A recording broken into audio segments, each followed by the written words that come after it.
podcast is intended for mature audiences.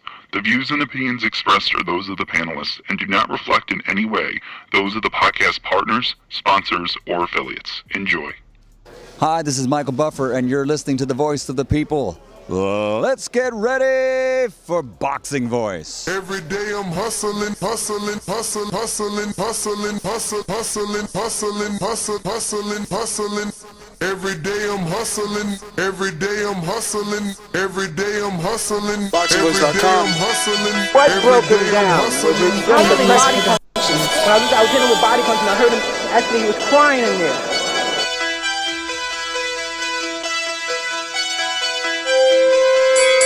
You were saying that Biggs was crying when you hit him? Yes.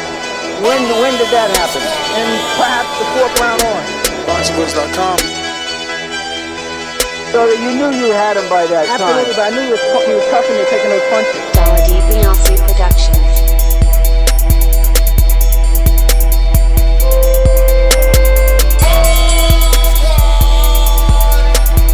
Making women gestures like, Let's go, champ. It's the champ. Shannon the champ. With the fake champ. Vitaly Vitamin Klitschko. BoxingVoice.com. I'm gonna treat him like he's a C+ fighter. I'm gonna dominate, I'm gonna dog this fighter. I'm talking about punishment. We're gonna punish you for 12 rounds. Either the referee says you had enough, or you can say you had enough, or you can stay your ass there all night until you ain't had enough. Man, I feel I'm the best in the sport, and to be the best, you got to beat the best. And all I did was beat opponents. I worked my way from the bottom to the top. I won a title by beating top competition and top fighters. This guy was handsome, title, paper champion. Do you feel that you're the best super middleweight right now? 100%. Let's go, champ.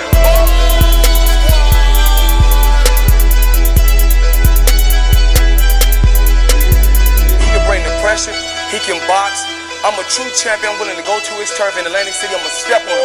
I'm going to crush him. Y'all can mark my word to this. I'm going to crush him. He's a C+ fighter. I'm an A+ fighter. Come Saturday night next week, all the fans tune in because I'm going to dominate. This guy is flat-footed, swing wild. I'm not worried about who his trainer is because his trainer can't get in there and fight for him. Beyonce Productions. BoxingVoice.com.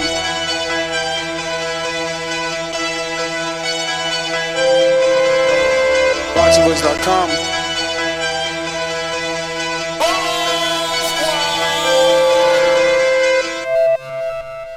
Good morning, TBV. Welcome back, ladies and gentlemen, to another morning edition with the Boxing Voice Radio. I am your host, Nestor Gibbs, joined alongside Alexander Lioness. Call him two-time, 2 days in a row. What up, champ? Are you not entertained, Champ-a-Lamp? Nah, good morning, everyone, man. This is the Boxing Voice. Starting it up with In My Cup, you know what I'm saying? Feeling good. Got another TBV in my cup. And I got another, got another walk-in, getting these morning walk-ins, and then I do a quick 1 mile sprint. I took some advice from what CYP has said once on here, and it's kind of been working, man. It really gets my heart rate up. So I'm feeling good and energized, bro. What's up with Tyson Fury fight and Eddie Hearn expressing a little bit of frustration with Bobby on the Akim Barak show, man. Shout out to Akim Barak. Yeah, shout out to Akim Barak. They killed it, man. That was a good episode with Eddie Hearn. A lot of great information. We're going to have a multitude of things to talk about because the Akim Barak episode, which Eddie Hearn, the, promoter and CEO of Matchroom, promoter of Anthony Joshua, express his frustrations that he's flying around the world, talking to numerous venues and, trying to secure the biggest, site fee. And then you got, Papa Fury, John Fury out here saying that there is no fight. But shout out again to Akim Barak, man, because shout out specifically to Barak this time around. He kept Eddie's foot to the fire and tried to get more information on the mediation and arbitration, and then went as far as saying, that like he put Eddie in a place where Eddie had to say, look,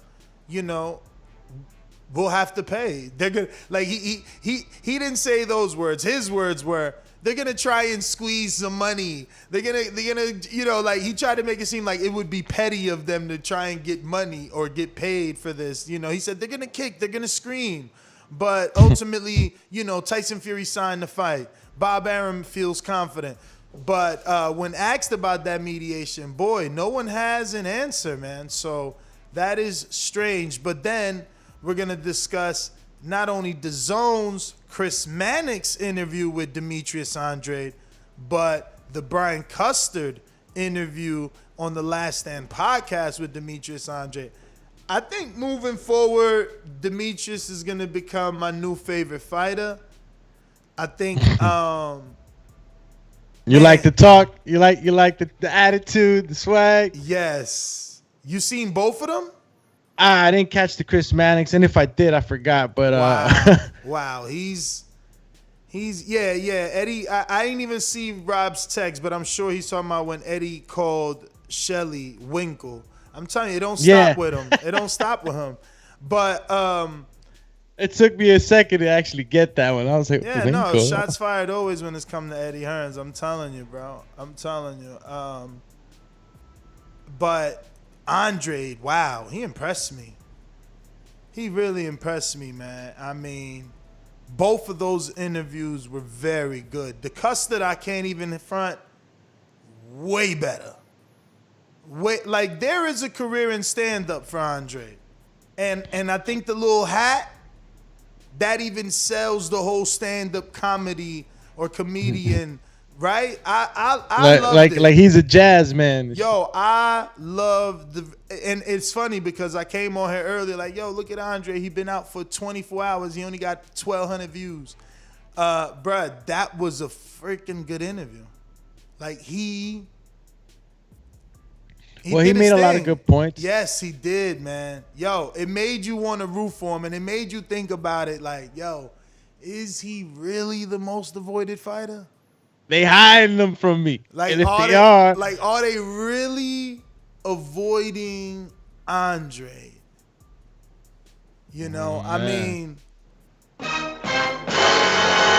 and then it's like, yo, Eddie's the promoter of the year. Eddie's the promoter of the year.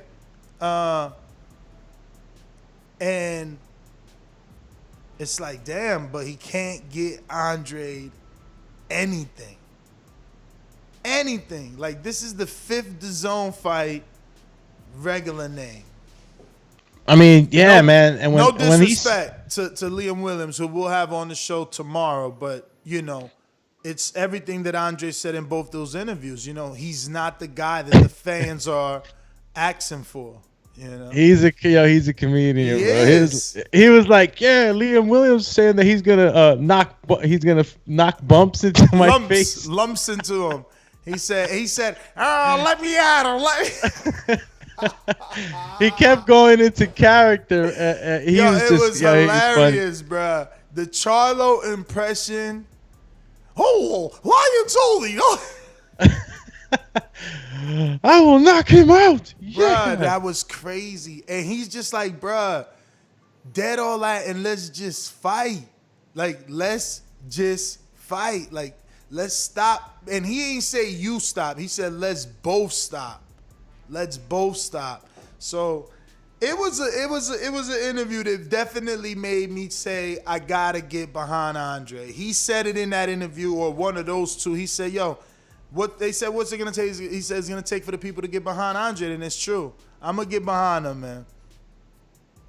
He better do what he said though. He better spark Liam, because Liam ain't coming with no. Yo, did you see the part how he answered the Dominic Ingle? Oh man, you ain't see that? He called him the drug cheat king. Nah, he not once but twice. No, he two separate fighters. He gave the rundown, and little did he know, you know what I'm saying? See, he's busy, he's rich, he got his own life. Little did he know that didn't Kid Galahad test positive too? Oh Damn. I'm yeah, pretty sure, right? I'm pretty sure Galahad had a positive. Let me see, kid. Kell Brook, yeah, he was with Kid Galahad around that time. I don't even know, but No, he was definitely with Kid Galahad. But I'm gonna check. But he was the most interesting part though was that to me was that he said that maybe they're just keeping him away from him, and well that's not what he said. It was a question from Twitter that asked him, does he feel that he's being overpaid by Eddie to stay away from the big names on the zone? And he didn't really come right out and say that, but he said, yo, it feels good to get paid, and if they paying me to stay away, I guess that's what it is. What could I do? At the end of the day, I'm a champion. So it says Galahad was banned in 2015 for 2 years following failed drug tests. He tested positive for banned substance. Stanzanol. Everybody tests for the same shit, bro. Billy Joe Saunders too was mentioned. No, and he tests too. He popped too.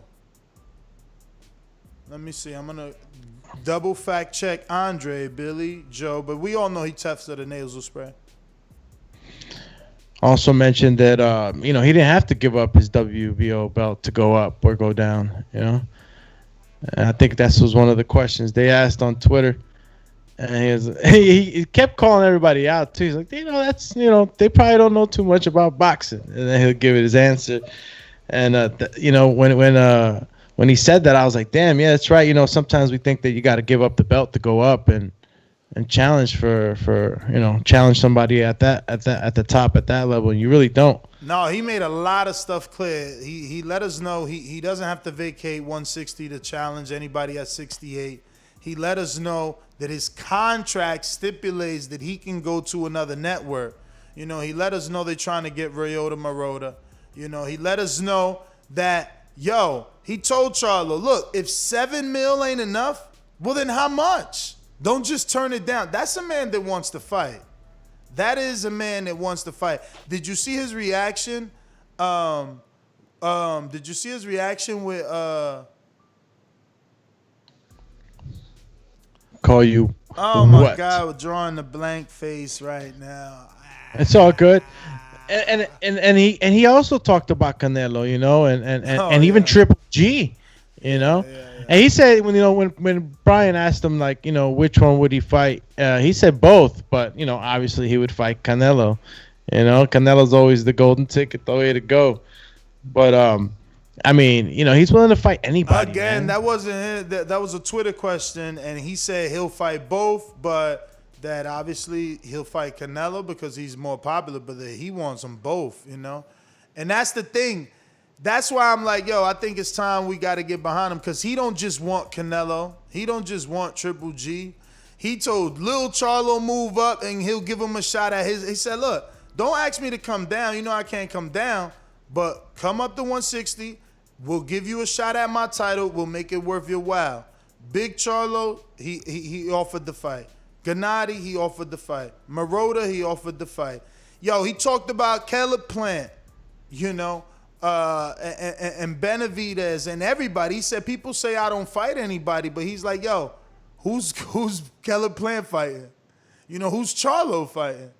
He's like, we all fighting somebody that's nobody. We need to be fighting each other. Like, he was just saying a lot of good shit. Yeah, he was making a point for himself. Like, I can only fight the guys they put in front of me. Yeah. That's willing to step in the ring with me. Yeah, but I'm not satisfied with that. I know that's a good sob story with the violin out, but I'm not satisfied with that because this is your fifth fight.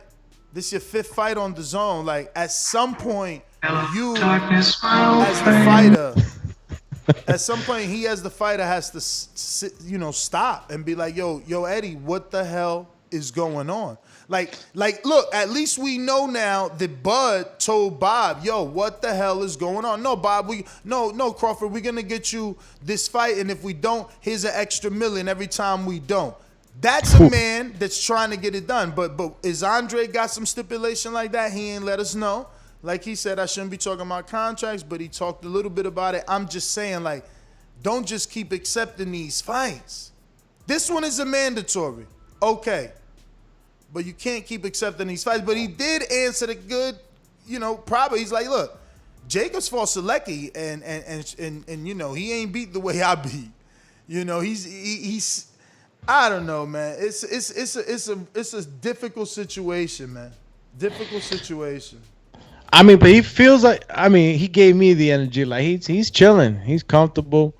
You know what I mean? And I guess whenever the positions are in the right place, I guess Eddie Hearn will make the move, and put him in there with that fight that's needed. I mean, I feel like almost, I'm not going to compare it to the Crawford situation, but it's kind of like, you're not giving yourself that resume that's gonna, maybe. No, he's not in Crawford's shoes. I mean, Crawford at least has been given, the Victor Postals. I mean, he's got some names there. Beltran, Delorme. He's got some names like, Andrade is thin. It's like Willie Monroe. I think Vanez. Do we give Andrade as much Nah. He said his Latinos call him Andrade. Yeah. He was funny about that. Yo, I sometimes even called him Andrade. Yo, he said he don't care, man. He said as long as you know him. But man, he threw me off there. My bad. He was talking about Godly, call me. Well, where's my sound? We'll come back to him because I think the thing that we most need to be talking about is our good friend here, Tyson Fury, who went from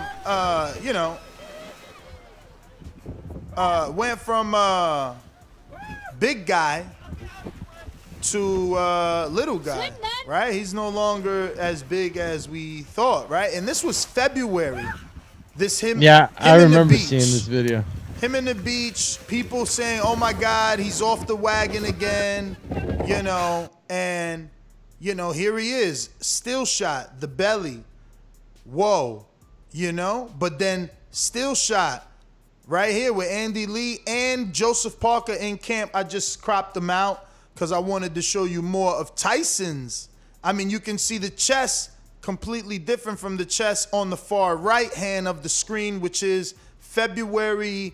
Let me go to his official Instagram because it was February 20th.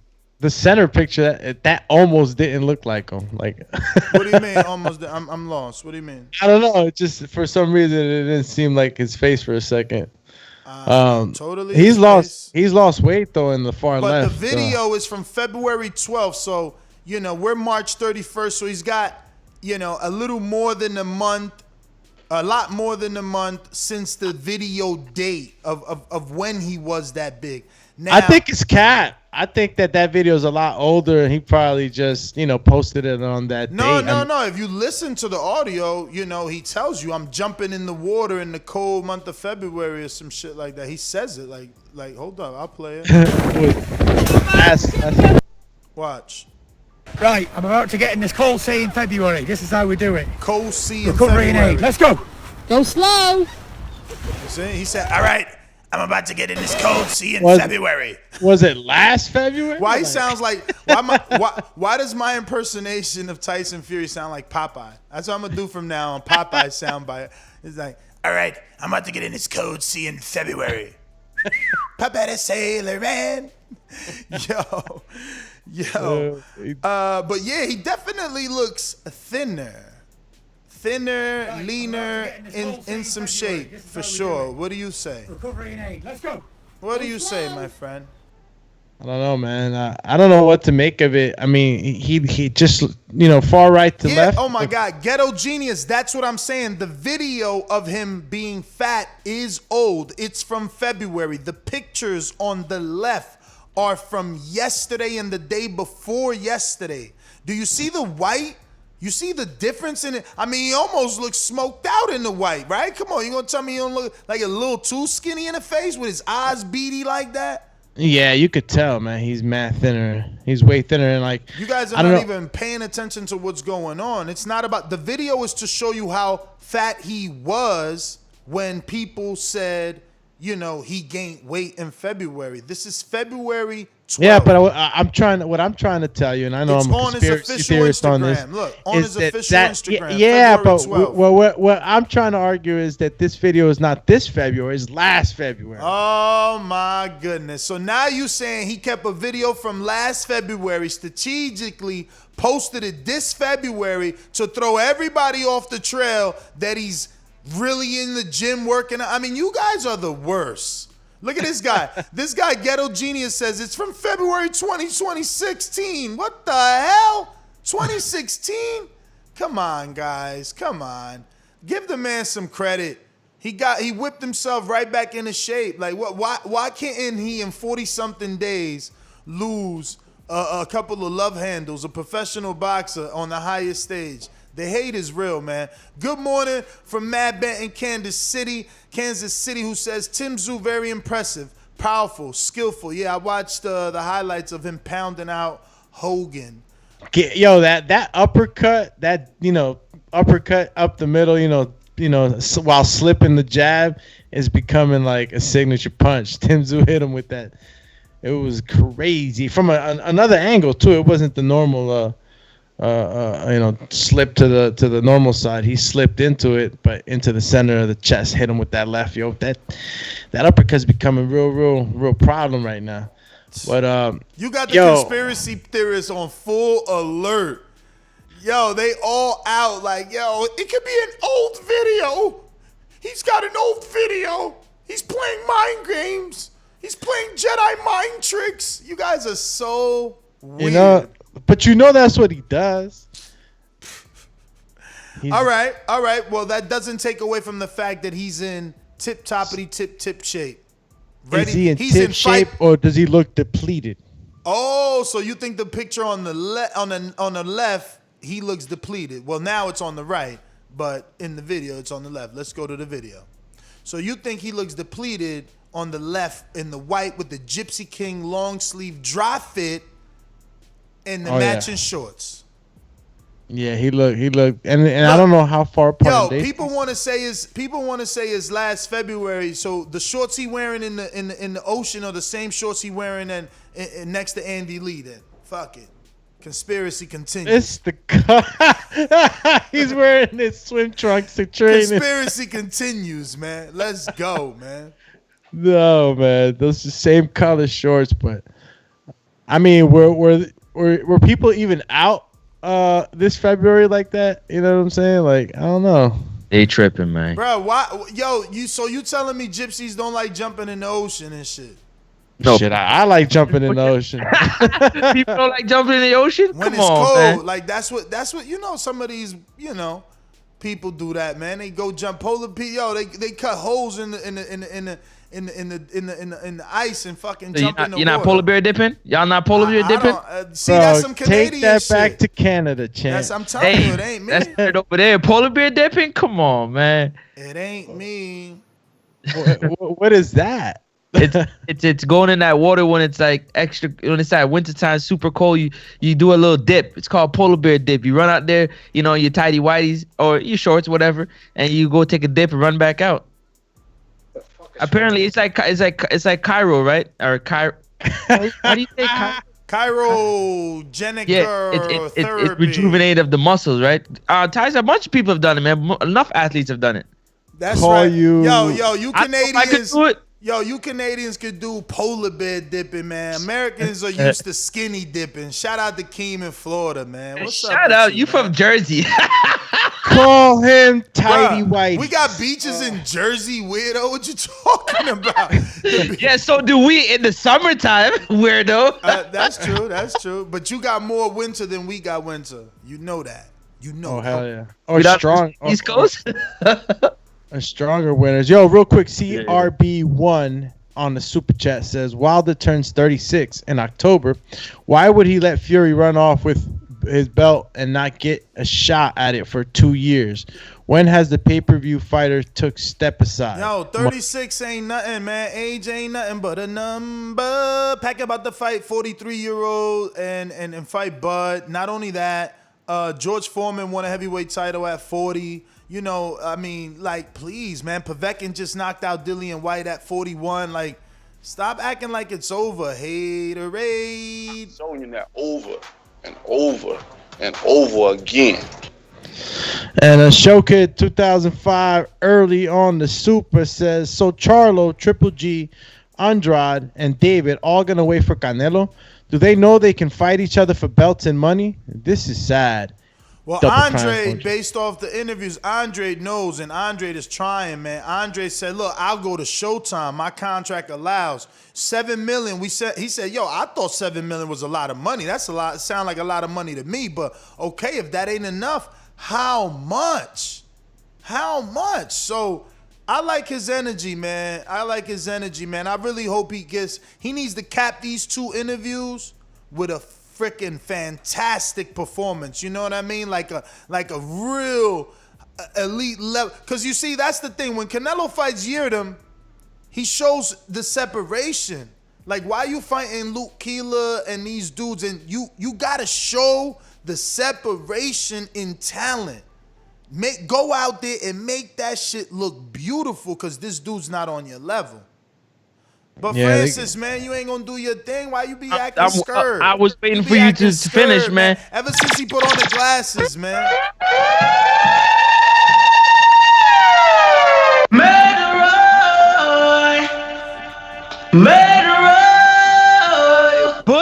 Bullet, bop, bop. Big up yourself. Well, they're there, y'all. They're there, bro. Big up your damn self. Shout out to my Lord. They saved it for another one.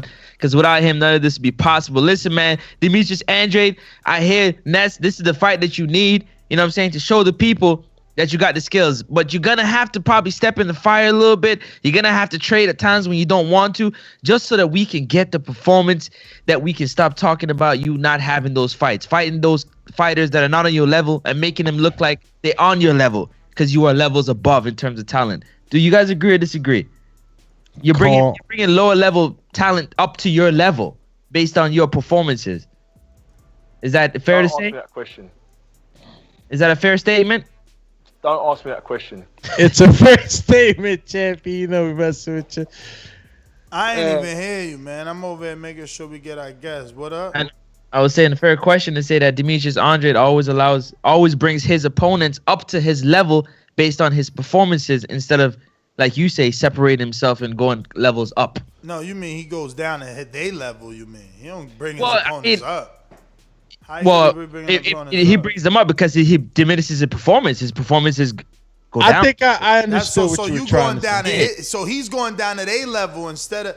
Come on, man. They're making them look good, because you're fighting a champion who's not on your... You're fighting somebody that's not on your level, and you're looking good. So, of course, he's raising your production level, man. Look, all I want him to do is go out there and put on a real good performance, man. Like, you know, separate yourself, man. Separate yourself. That's it. Shout out to Wayne. Dropped a comment on Brian Custer's podcast and said, get this man a unification for Boo Boo, man. I mean, listen. He even said it like, yo, whatever. If I lose, I lose, you know. And Charlo, if you win, then you unify. Like, and you made some money. And he said, they said, which Charlo gets you more upset? He said, none of them. He said, I ain't mad at them. I'm happy they doing them. I'm happy they successful and they black. And, you know, he went down a list of things. So, man, I don't know, man. I like this Andrade right now, man. We got to get this man a fight, man. We got to get this man a fight. Andrade's resume is a joke because they won't fight him. I mean, he want to fight both Charlos. He said he'll give a shot to the one at 54 and it'll be worth his while. He'll fight the 60 Charlo. He'll fight Gennady. He'll fight Canelo. He'll fight Billy Joe, right? And he'll fight Murata.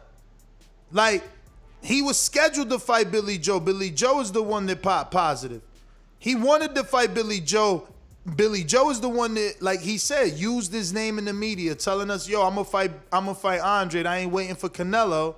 And then really took the Canelo fight. So, you know, April 17th is mandatory. It's a mandatory, you know? It's a mandatory. You know? Yeah, Trey, I'm flip-flopping, man. I got different energy, man. After watching them 2 interviews, man, I feel for the man. I see his pain. Like, he's in the worse predicament than Terence Crawford, because Crawford, he's at least gotten some opportunity, and now he about to get this June 5th date, which is cock blocking Teofimo. You know what I'm saying? Bob Arum is a motherfucking son of a gun, man. Eddie Hearn was funny as hell expressing himself. He's like, "What happened to your mojo?"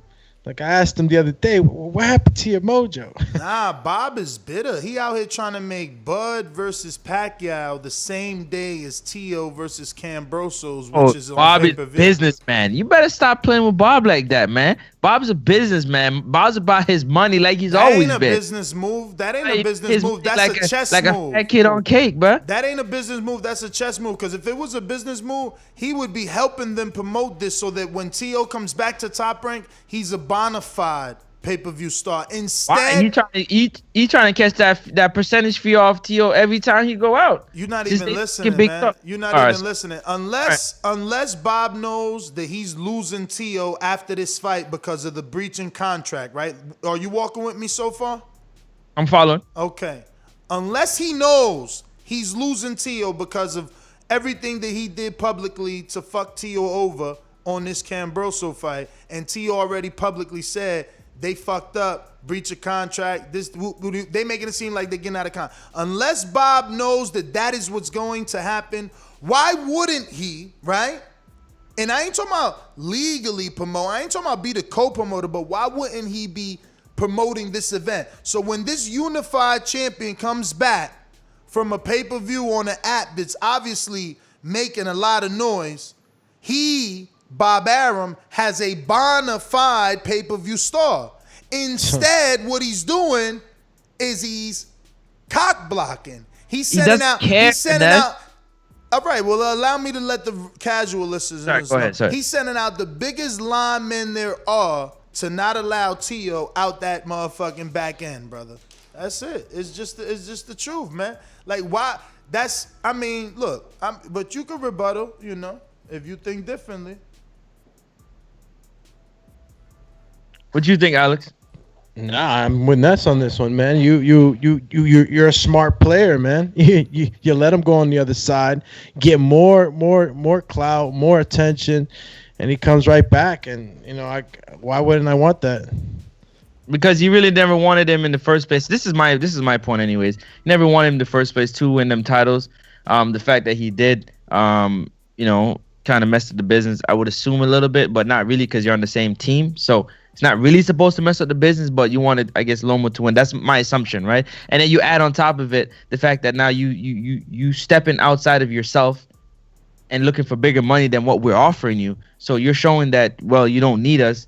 You know what I mean? You're saying a lot of things. The team's doing a lot of things. So why would we continue to do, do business? Even though you're in contract, we didn't treat you like you on the bench. Like you down there, like your stepchild, like you part of the team, but you not. You just down the bottom there. Do what you do. I'm going to make money off you, but we're not going to put out any extra energy into the things that you're doing. That's how I look at it. I could be wrong, though. Nah, I hear you, but that's just a dumb move, because you're losing your opportunities at capitalizing on the time you have left with him. Big facts. And T.O. and his father have already made it clear that can't nobody sit them out. They got mandatories. They're just going to keep going to purse, but they got all the belts, so they'll go to mandatory. They fought Cambrosa, they'll call the next mandatory. They can't be sat out. They got the belts. So, whether Bob Arum wants to put on the fight or not, whoever's the mandatory, if they have a network backing, if it's somebody out there that has another network, like let's say a Fortuna who could go use PBC or things like that. Not saying he's a mandatory, just saying. They'll push for it. Then there'll be a network for that fight to take place on, and Bob will collect his fee yet again. But Francis, since you can't, go ahead. Go ahead. No, you go. I was gonna say, it seems like Bob is pretty content with just collecting that fee on pretty much any of his fighters that's willing to make that move. To me, it just seems like the team might not be, but it seems like they're okay with it for the time being. I know. Because I don't know. I don't know. For those out there that follow soccer, it's like Arsenal, man. The bottom feeder team, you know, he build up these talents, he bring them onto the bigger promotional companies so that they can make the big money. That's how I'm looking at it. But yeah, you're gonna ask me a question though before I came on the show. What happened? I was gonna ask about the Fury thing. You know, the conspiracy theorists are saying that Fury kept a video from 2016. That this is him jumping in the cold water in February 2016. Because he literally says on the video, "I'm jumping in the sea in February.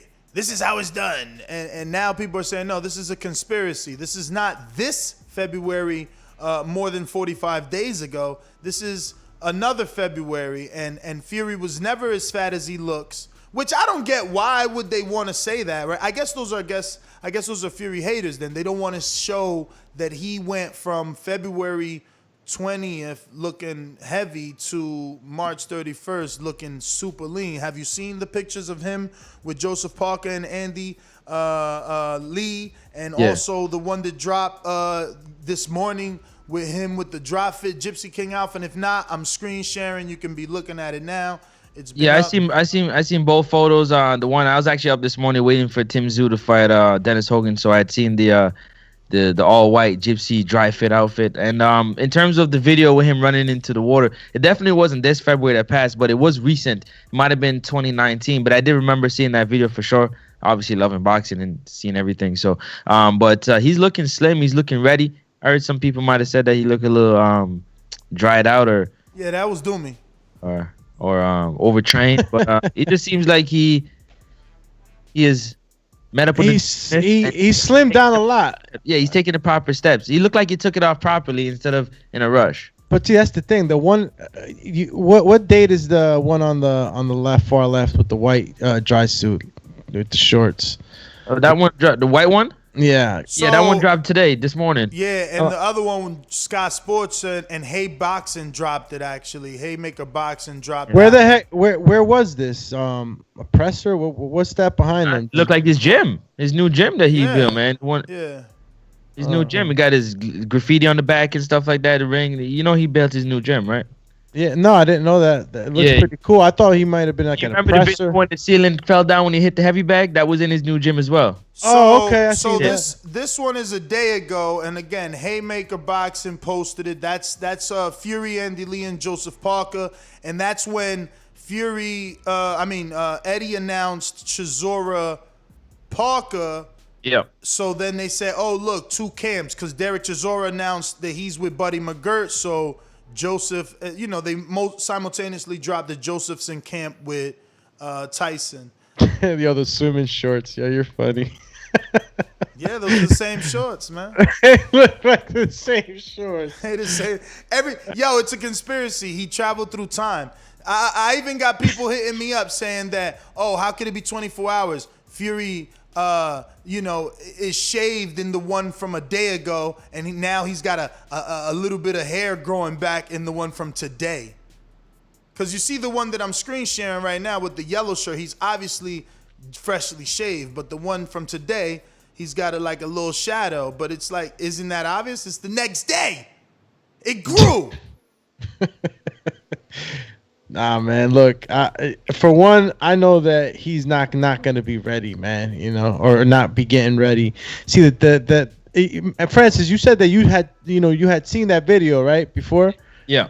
Yeah. He says. And not for nothing though, but come on, you see how soft and pudgy he looks in that picture? He looks so pudgy and soft. Picture or video? Because I don't know. The video when he jumps in the water. Come on. And when he went to go fight Deontay Wilder a second time, he put on mass, but it was muscle, a lot of muscle. Yeah. Unless he lost all that muscle and went back to Pudgeville, I don't know what to tell you. I think that's all just him playing games, man. Trying to show people that he's not ready when he really is. So he is fight ready, is what y'all saying?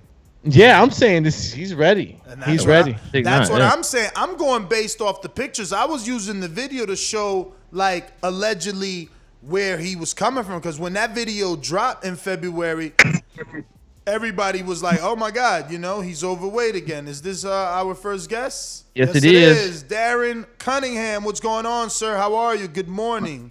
Doing good. Top of the morning. I'm glad. I'm glad you were able to join us. This is Francis in Canada, right here in the blue. Alex up top with the WBC hat in Jersey. I am Nestor in Florida, brother, and we're happy to have you on the show. We've had Devin and Bill on numerous times, and our good friend Daniel Alvarez is always, covering you. Appreciate you for having me. Nah, man, thank you, man. So talk to us, man, about this fight that you're going to be having and your opponent. So I'm fighting April 3rd this Saturday at the Buckhead Fight Club. I'm fighting Juan Catum. He's a Mexican, over 30-something fights. He fought a lot of world champions and former world champions. So, I know he has the experience, and it's going to be a good one. And I'm going to show why I'm going to that next level. So you're already in Atlanta, right? Yes. And was that picture you posted today, or rather yesterday, and you was with T.I. and Bud? Yes. So you got a good relationship with Terence Crawford? Yes, he's like a big brother to me. Oh, that's amazing. Give me advice. So I was in with him as well. Him and Shakur maybe a year ago. Okay. So he was just giving you advice. Y'all ain't he wasn't working with you or nothing like that, right? We was training together. Okay. How is that to be trained by a pound per pound guy like that?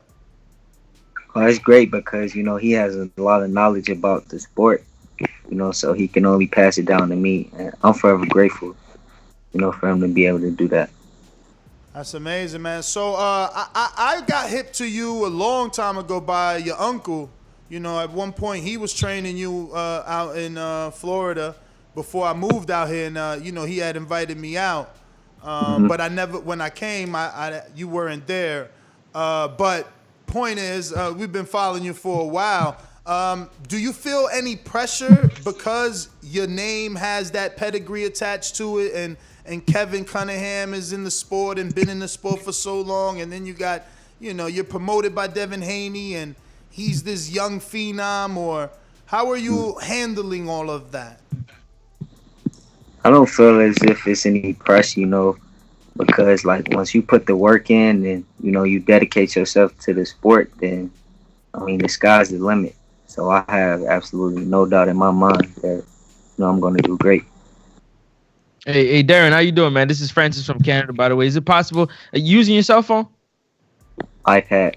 All right, don't even worry about it. I just wanted to ask you, how's training been for you during this whole pandemic, man? How was it staying busy? Do you have access to a private gym? How's it set up for you?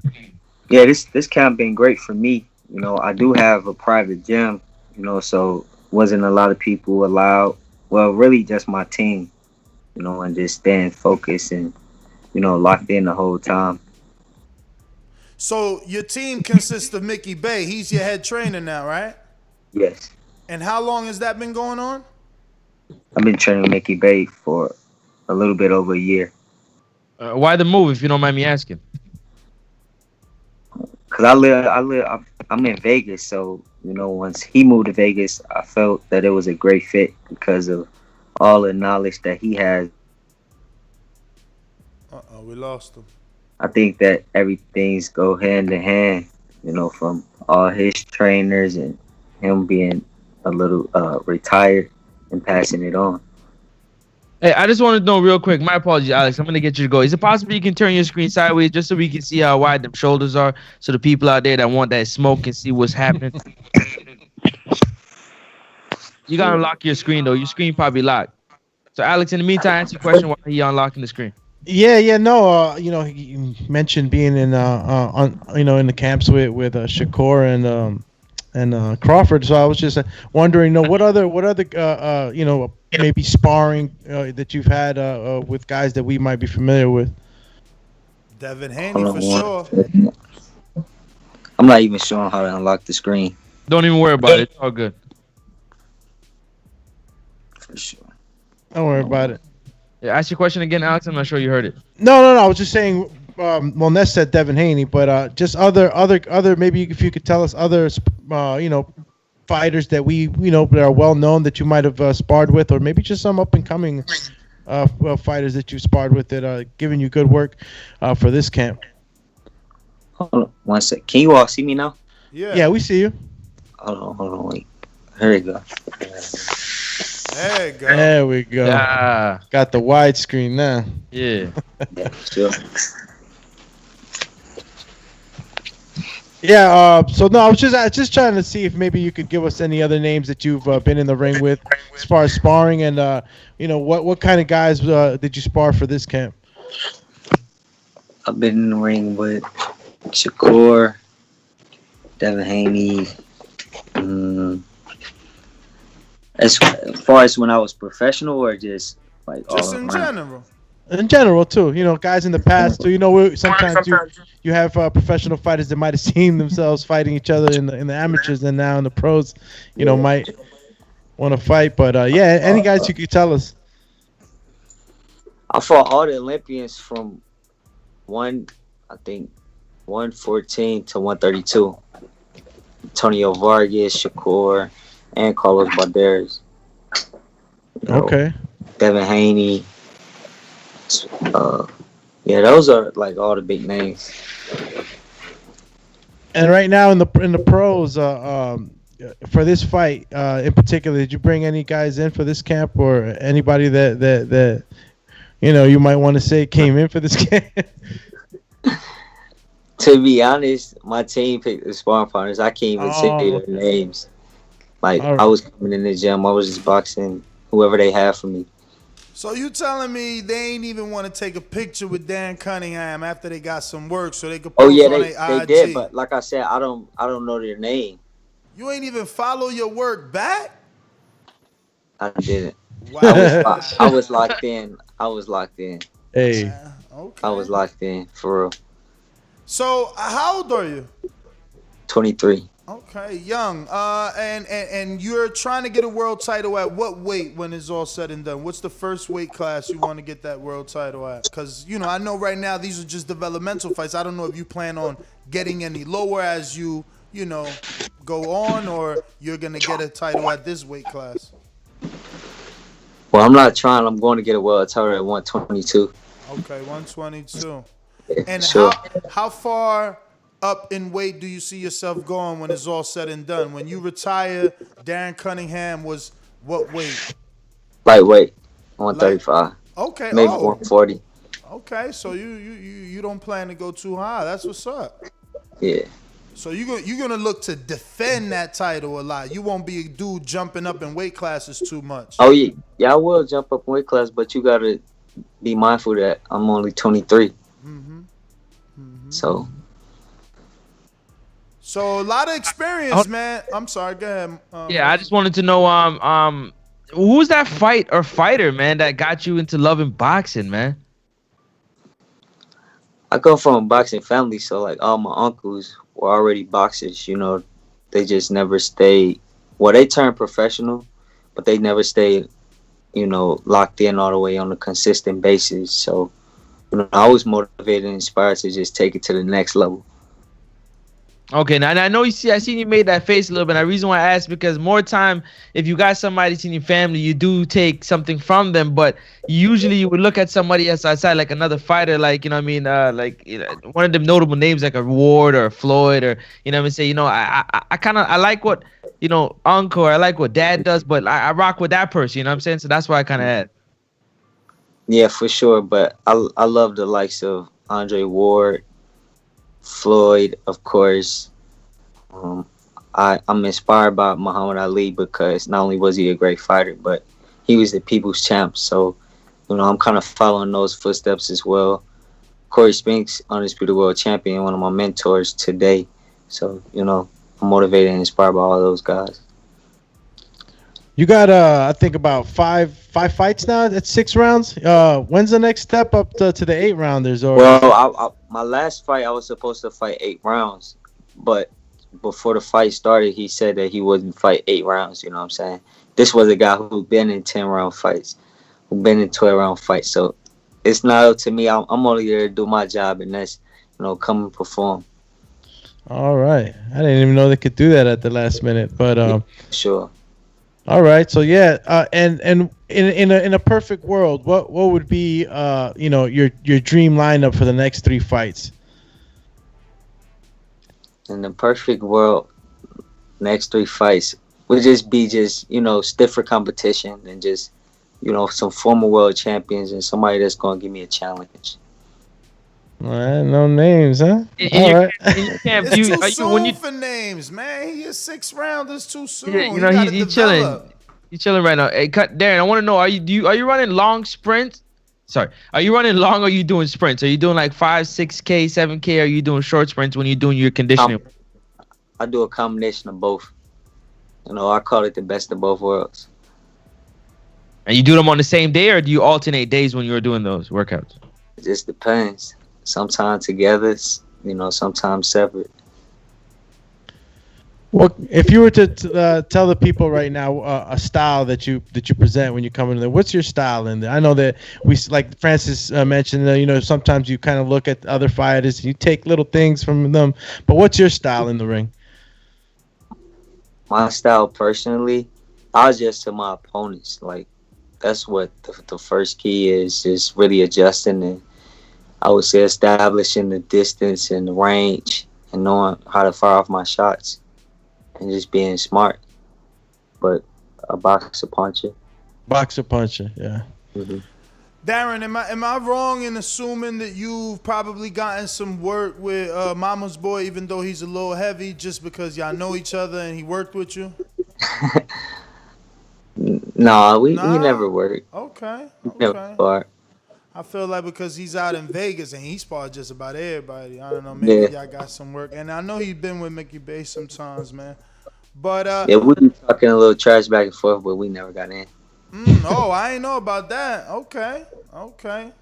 So what is it like being signed to DHP Promotions? Please let us know. Yo, actually, I was putting the fire on Bill. I'm like, man, I don't see you out here like, pushing Darren the way you pushing Haney, man. Like, where's the love for Darren Cunningham? Do you feel you're being pushed hard enough? We can always say that something could be more, but I'm gonna just take it one step at a time. Being on the DHP, is a great experience, and before anybody knew who I was, he opened up his platform to me. So I'm always grateful and appreciative of him. So come Saturday, I will, showcase my talent and skill once again. So do you feel that they're keeping you busy enough? I could always, to the naked eye, I could always be busier, but I can't do nothing but take it one step at a time and, fight whoever they put in front of me. Well, no, I asked because it's been hard for fighters to get fights during this time in general, and I'm assuming this is your full-time career, right? Yes. So, you got to eat. No doubt. All right, go ahead. I also was putting the fire on the bill because I'm like, yo, how this is Devin Haney's first and only fighter, I believe, and you ain't got a picture on BoxRec. Like, you got to be mad at that. You not? That shit don't bother you? We try to get the picture up there, but a lot of times people say, don't put the picture up there because once they find out who you are, then they gonna want more money and so on. I mean, it's just a lot. You know what I'm saying? So like I told you, I'm focused on the fight, so I can't really put too much time, effort, and emphasis on that. All right. My audience, the live chat is saying that you media trained. They say you can't tick him off, and that's he answering all those right down the pipe, man. I wanted to know about your brand. Talk to us about your brand a little bit. Hold on. They also comparing you to Trey Songz. They're like, yo, who you interviewing? Trey Songz. So I don't know if that makes you happy, but they definitely think you Trey Songz. Nah, I don't sing. I knock people up. No, that's my friend. That's my dog, for real. That's what's up. But go ahead, Francis. Yeah, I wanted you to talk about your brand. Was DC3? Yeah, as you can see, I'm always, in DC3. This is my brand. I have shirts, I have socks, crop tops for women, hoodies, skull caps, you name it. So, whenever y'all in town or whenever y'all see me, make sure y'all pick up some merchandise. I love it. Now listen, I got some world famous questions that is transcending boxing right now, and I just want to take you through the gauntlet of the questions, and you do your best to answer them for me. The first one comes in as, when you are doing your gym workout, what type of music are you listening to, and does that music change before you walk out the locker room pre-fight? I listen to a variety of different artists, such as NBA YoungBoy, Lil Baby. I like who else? I'm trying to think. Well, basically those are like my top two. I like Rod Wave as well. And just like a different combination of people. So and you play? Do you have a particular song you play before you walk out the locker room, or that to get you right, or your ring walk song does it? Yeah, my ring walk song does it. I love it. Okay, my next question I'm gonna ask is, what is your pre-fight meal, and what is your post-fight guilty pleasure? Like, I got to have it when I get out the ring.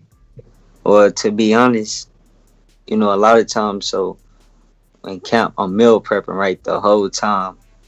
So after I make weight, well, the average person just gonna eat whatever, right?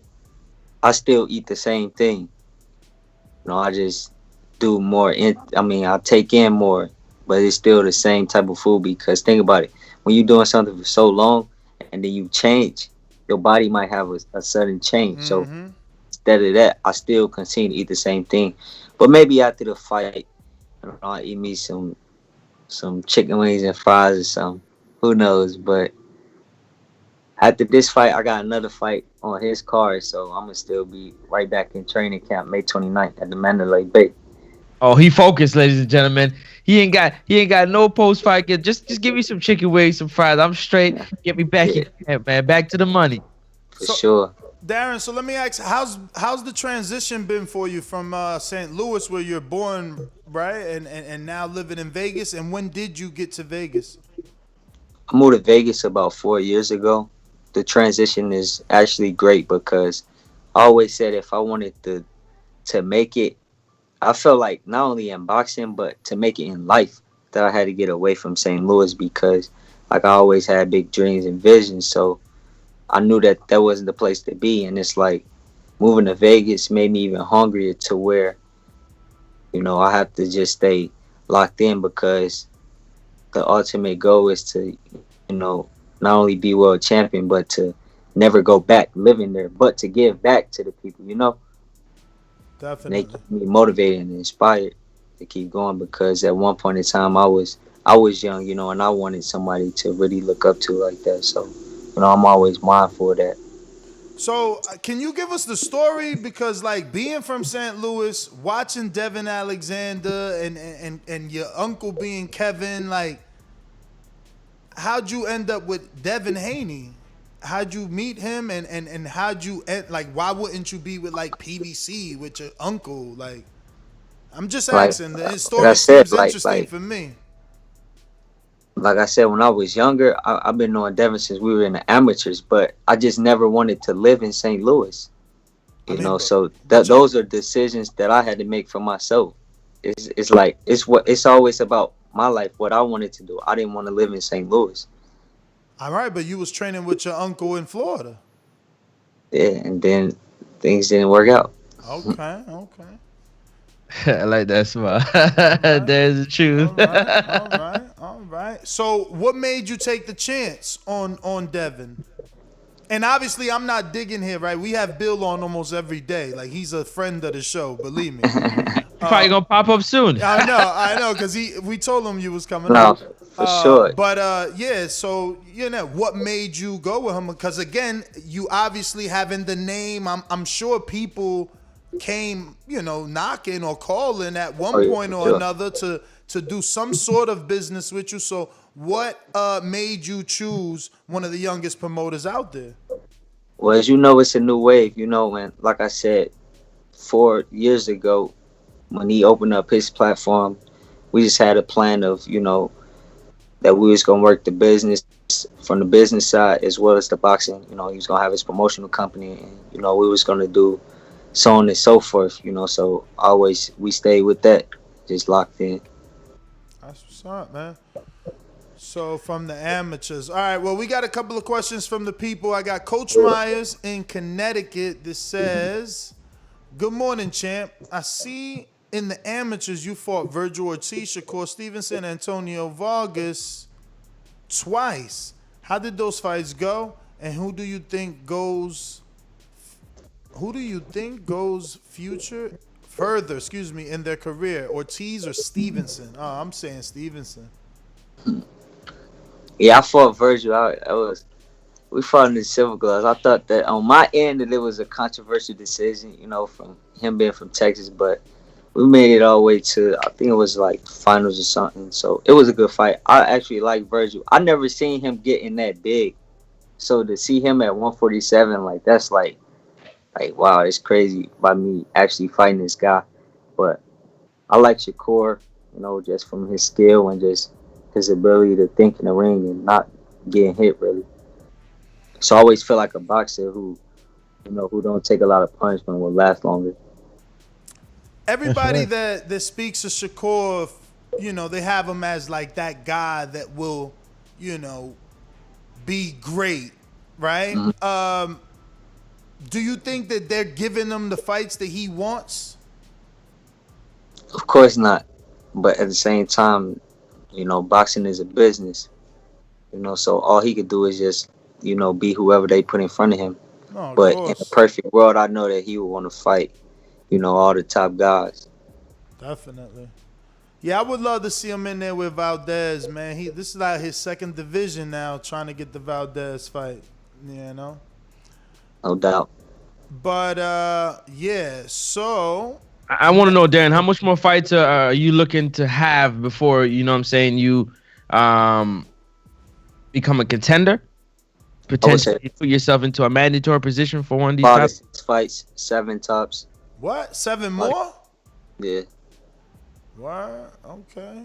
It's the experience. See? You don't just jump into a world title fight tomorrow. No, I think 7 is jumping. I think 7 is jumping. I'm old fashioned. I'm older than the rest of the crew. What you think then? Give me your personal. I just like, the older day. Look at Berto. How many fights did Berto have before he got his first world title? True. Think about Canelo. How many fights Canelo had before he had his first world title? Vanes Martirosyan was like 30-0 and never had a world title fight. I don't know. I'm not in a rush, but I do love the people that rush. Like, Shakur doing that was beautiful, and then trying to unify with Warrington, that would have made history. So, the people that just did it too. Yeah, T.O. just did it too. The people that can do it, but there's nothing wrong with development. Like, I love development because, those fighters end up being sound fighters, and go on to have a good career, with longevity attached to that. So, no doubt. Again, B-Hop didn't rush. And I ain't see Roy rushing, but I understand it's a different era too. You guys are looking at all the experience you had in the amateurs, and you're like, why go the slow route when I've already fought all these guys in the amateurs? Is that how it is for you as a real fighter? Because I'm on the outside looking in. No, not necessarily. That's how many fights I just see myself developing in, Okay. And then, like I said, it might be 5, 6, it might be 7 or 8, but that's just my personal opinion. But at the same time, that's why it's great to have a strong team around you. I know that they wouldn't lead me the wrong way. So do you watch your division at all? Do you watch tape? Say it was breaking up. I said, do you watch your division at all, and do you watch tape? Absolutely. Okay, so you're a boxing fan. Yes. Okay, let me get your top 3 favorite fighters to watch. Not your favorite fighters, but the favorite fighters you like to watch. Pernell Whitaker. Oh, wow. Floyd. And it would have to be Andre Ward. Oh, man, so you're a boxer. Yeah. Okay. So you what is your give me your top 3 current boxers you like to watch. Your top 3 current boxers. Shakur. Have to.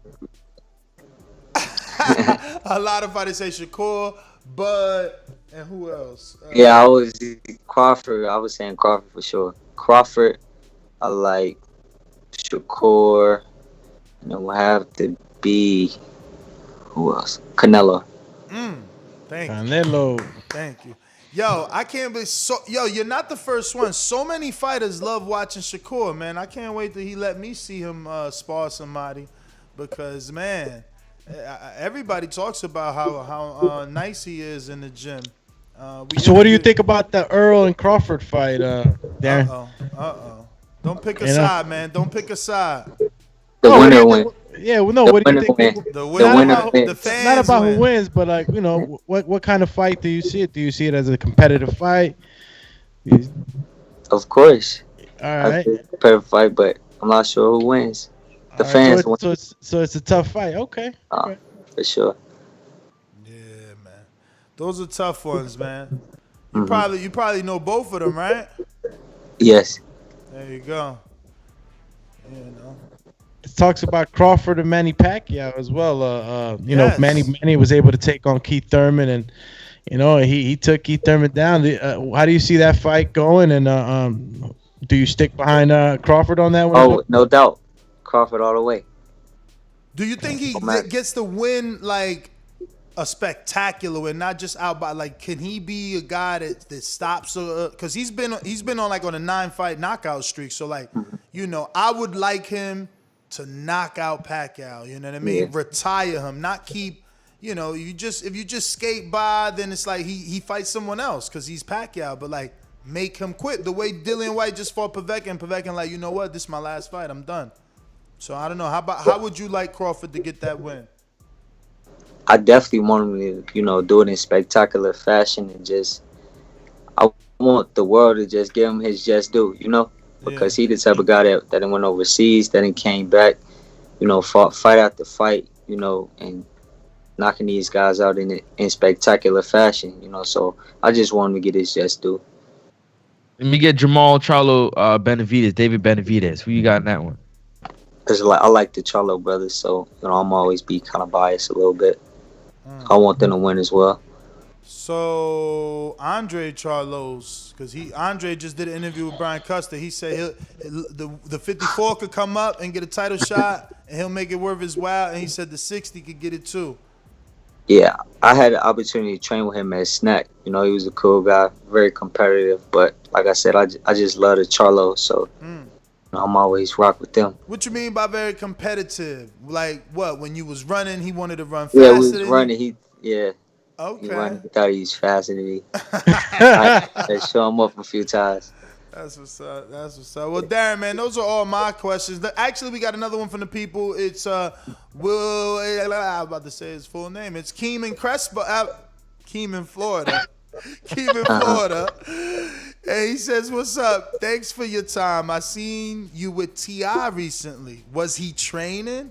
And what's his hands looking like? Good luck with your career. I'm tuned in." Did he look good? Cause some of these artists don't be looking good on the pads, man. They be looking bad. Well, yeah, he actually trained a little bit, you know, so he wanted to lock in with me and train. So of course he had no choice but to get better with me. Oh, so there's been a few sessions. No, just one. But he gonna come to more sessions, and he's planning on coming to the fight. Oh, that's what's up, man. That's what's up. Just you know, follow me on my journey. Yo, I love Atlanta as a fight city, man. We did a show out there. We commentated a show out there in what month was it, guys? I think it was February. Oh, February, right? Last month, and a lot of people come out. It's a good city. I can't believe that. It was in March, guys. Come on, guys. It was in March. It was a week before our Border Wars show, man. Oh, it was. Wow. March 6th. It's all good. I got y'all. Yeah. Short month on March February. 7th. March 7th. I'll never forget it. I got y'all. Don't worry. That's every why day- teamwork. every day- He's wearing his IBF medallion, his IBO medallion. Every day is Friday when you do what you love, man.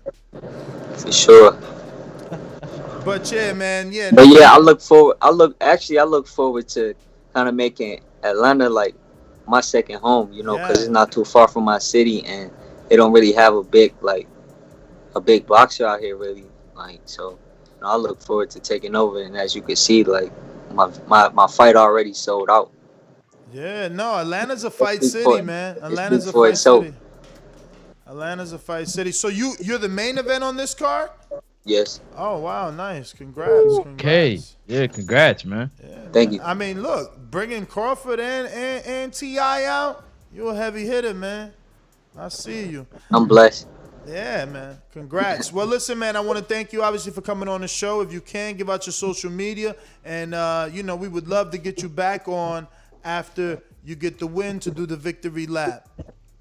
No doubt. You can follow me on all platforms at Darren Cunningham III.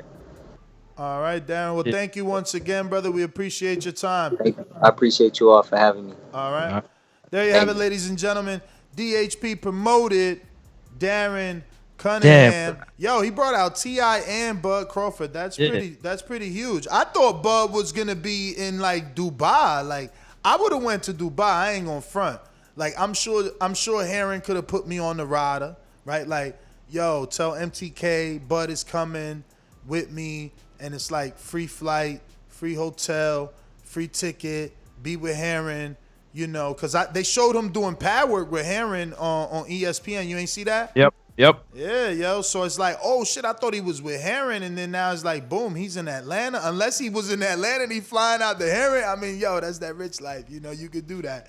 Support a bunch of friends at once when you got it like that, man. But, Definitely. But that I was going to ask Darren a question, too, man. So, man, I was going to ask him if he's been following his, I guess it would be his little cousin or his second cousin, Tugboat. Shout out to Tugboat. You know what I'm saying? Out there in the Nationals doing his thing out there, man. He looking smooth. I was watching his fight, his movement of the way. Shout out to USS Cunningham, man. Steve Cunningham and the whole Cunningham family, man. Did you watch it? Y'all checked it out? Nah, I didn't see that one. I seen that he the one that beat Steve Cunningham's son is the one that beat freaking the guy that beat the Corey Frank. The guy that beat our Corey Frank, Steve Cunningham's son beat him, bro. So is Steve Cunningham Jr., a.k.a. Tugboat, man. Small world, man. Small world. But shout out to him. I just had to. I was gonna ask him about his cousin. Yo, Atlanta don't care about who's this dude, bro? Everything you say be negative, bro. I'm gonna warn you with this message, man. Start typing some positive shit, bro. Especially when you ain't even got an avatar. I like blocking dudes with no avatars, man. Damn, what you mean Atlanta ain't no fight? Got no fight, like he wasn't in the building. Atlanta, that shit was rocking on March 7th. Boy, dude, that was a rocket. It was rocking. I hate dudes that just be talking to talk, man. Damn it. Yeah. But yo, shout out to Jonesboro. I see a future trainer in Crawford, man. I see that, man. I hope he does that when it's over for him. Oh, he's become a mentor to a lot. Well, not a lot, a few though. A few, you know. They definitely got the doors open. A few. It's like Jesus Ramos, Shakur, you know. Who else was over there? I can't think of all of them off the top. Somebody help us out in the chat, but you know, it's a few. Hooker's the other one. Who, fighters in the stable? Not just in the stable, because being in the stable means it's like paper, man. You know, I'm just saying people that he helps. You know, he helps a lot of people. You know. I mean, Shakur, a lot of people. Yeah, we said Shakur for sure. But anyway, fellas, we're gonna wrap it up and go out to the callers. Any final thoughts on Fury? On Andrade? I love those two Andrade interviews, man. You guys definitely need to watch Brian Custody ones. That is the funny one. That's the one where Andrade shows that, look, he's got a career in stand-up, but it also shows that he's willing to make that fight. He went out on the limb. He went out on the limb and told us his contract stipulations, knowing that he ain't supposed to be talking about his contract. He made it clear to Charlo he's willing to go to Showtime. He made it clear to Charlo if he didn't think the $7 million was enough, send back what they think is enough so that they could get it made. He made it clear that, you know, they want Marotta. They'll take Marotta. They'll take Gennady. They'll take Canelo. They'll take Caleb Plant. Bruh, they called everybody. I mean, yo, wow. I mean, you know, listen. It's Eddie, though, because we sit around here giving Eddie praise, talking about he the best promoter in the game, but he ain't. You can't be the best promoter just because you putting on big events with the big franchise guys. That's what you're supposed to do. So what, you got fireworks. Let's get some fireworks to the dudes that people don't know and see if you can't get him that fight. Because, like, the only thing Eddie did for him was get him the Billy Joe fight one time. He tested positive. Now Billy Joe tests positive and he gets rewarded with the Canelo fight. But the way Andre talked about it was beautiful. He's like, yo, he used me as leverage because they know, Canelo team know if he don't take the Billy fight and Billy fight me, he got a strong possibility of losing. Then they got to unify through me.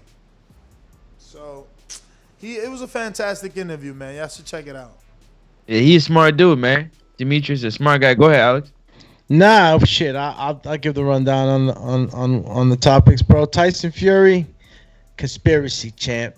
That video was not from this February.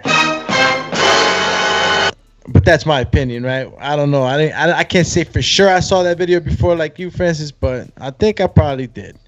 And then John Fury feels like things ain't hammered in until there's a venue and all that other stuff. But Eddie Hearn obviously made it clear that the contract has been signed, so there is an agreement for the fight to happen. And Andrade, man, shit, yeah, you might have seen him in a comedic, fashion on the Brian Custer, but he's all business. He expressed exactly the people that he would fight and he wants to fight. And, it's just a matter of Eddie Hearn pushing him in the right direction and putting him in that fight. But he's content, to earn his money from the guys that they're being put in front of him. But obviously he would prefer to be fighting the bigger names like Triple G and Canelo. So, yeah, man, check out the Last Stand podcast. I'm pretty sure the Chris Manix one was pretty dope, too. I didn't get to see that one, I believe. And, yeah, man, Fury and his Jedi mind games. So I see a lot of people butthurt that I said, isn't Eddie supposed to be the best promoter in the game? It doesn't make you the best just to promote Anthony Joshua and Canelo, who, be honest, can promote themselves. What makes you the best is promoting everyone, making everyone a superstar. This is true. Don't be butthurt, man. Don't be butthurt. It's his job to get Andre to fight, and this will be the fifth fight on DAZN? Like, is anyone happy with that? Like, I mean, anybody happy that we are about to watch our fifth Demetrius Andre fight that isn't Triple G, who's on that network, Canelo, who's on that network, Billy Joe, who's on that network, Callum Smith, who's on that network, Lemieux, who's on that network? Like, damn, we can't get nothing? We can't get nothing in 5 fights. Nada, papa. But y'all telling me I'm wrong for questioning whether we should be praising Eddie as the best promoter. Listen, this beyond me. I mean, stop me when I'm lying. Didn't he fight Walter Akinwande something on DAZN? And Wolverine? Wolverine that Billy Joe struggled with when he was overweight, and Selecki that both Rosado and Daniel Jacobs fought, and Luke Keeler. Like, aren't those 4 fights on DAZN? And now he's fighting Liam Williams on DAZN. Hey, I'm not surprised, motherfuckers. I'm just saying, like, when is Eddie planning on getting him one fight? You are sitting in your mum's spare rooms, just tickling your bollocks. No, Ness, he got him out his contract, didn't he? Bro, that was 5 fights ago. Can we get a fight now?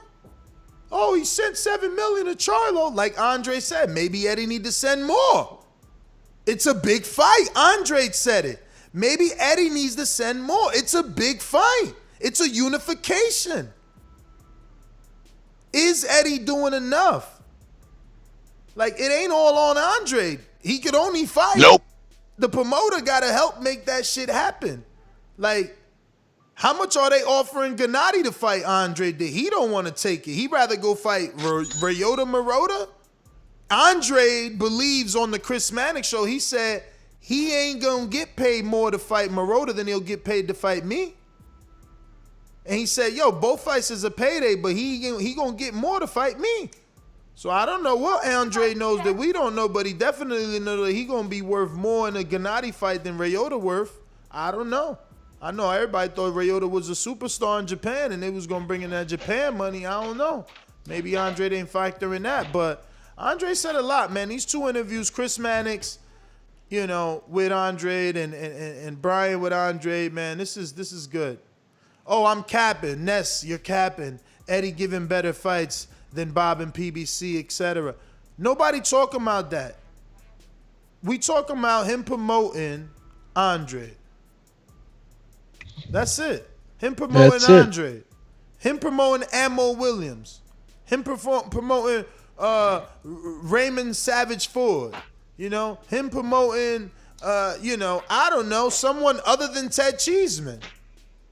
Queso hombre. You know, like I'm just saying, there's other fighters out there. He's got a big stable. Hrgovic, for instance. We only talking about Hrgovic in the purse bid, not in a fight that he made for his fighter. He didn't offer a decent fight or a decent purse for a big name in Michael Hunter, who at least is undefeated, right? Well, no, he not. He lost to Usyk in cruiserweight, but undefeated at heavyweight.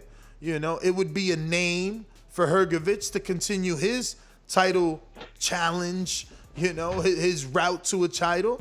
But that didn't happen. Like, we gotta put everything in perspective, man. But we're gonna open up the phone lines. We talking about a multitude of things. Pick your poison. Let's go. TBV. Hashtag TBV podcast, wherever they use. 1425-569-5241. Press 1. One time. Let's go. Let's go. Remember to rate us 5 stars on iTunes.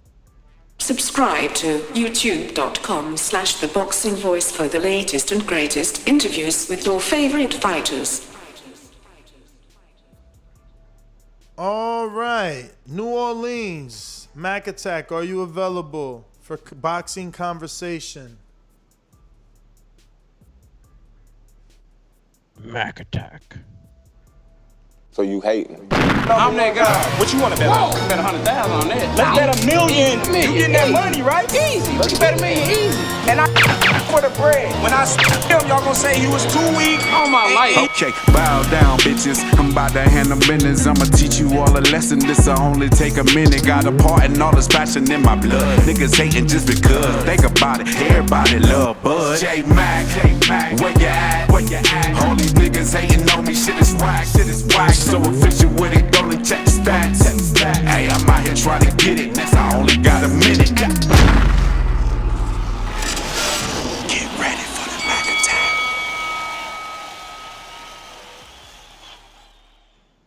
Yo, morning, can you hear me? Perfect. Hey, shout out to these new headphones. Andrade and Leah Williams is not the fight I would prefer, of course. However, it's a mandatory.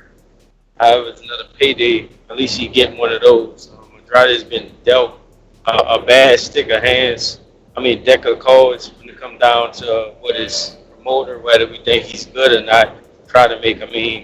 Charlo, if it's turning down 7 and turning down 10, according to what Andrade reported, I don't know how much you can send him to get the fight or get the guys in the ring with him. And then, as I done said as many times and many calls, you done had the matchmaker on his show and say he don't understand why guys just turn out fight after fight when Andrade he has never seen something like it.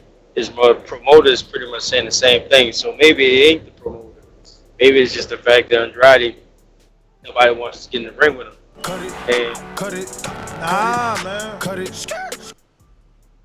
It's the promoter, man. If the promoter knows he's got such a special talent that can beat everybody, he's got to pay to get him the fights. And I don't know where you got the $10 million offer. I heard 2 interviews this morning with Chris Manix and with Brian Custer, and it was only $7 million repeated. And he also asked Eddie, he being Andrade, asked Eddie to offer more. He said, maybe it ain't enough. This is a big fight. And why isn't it?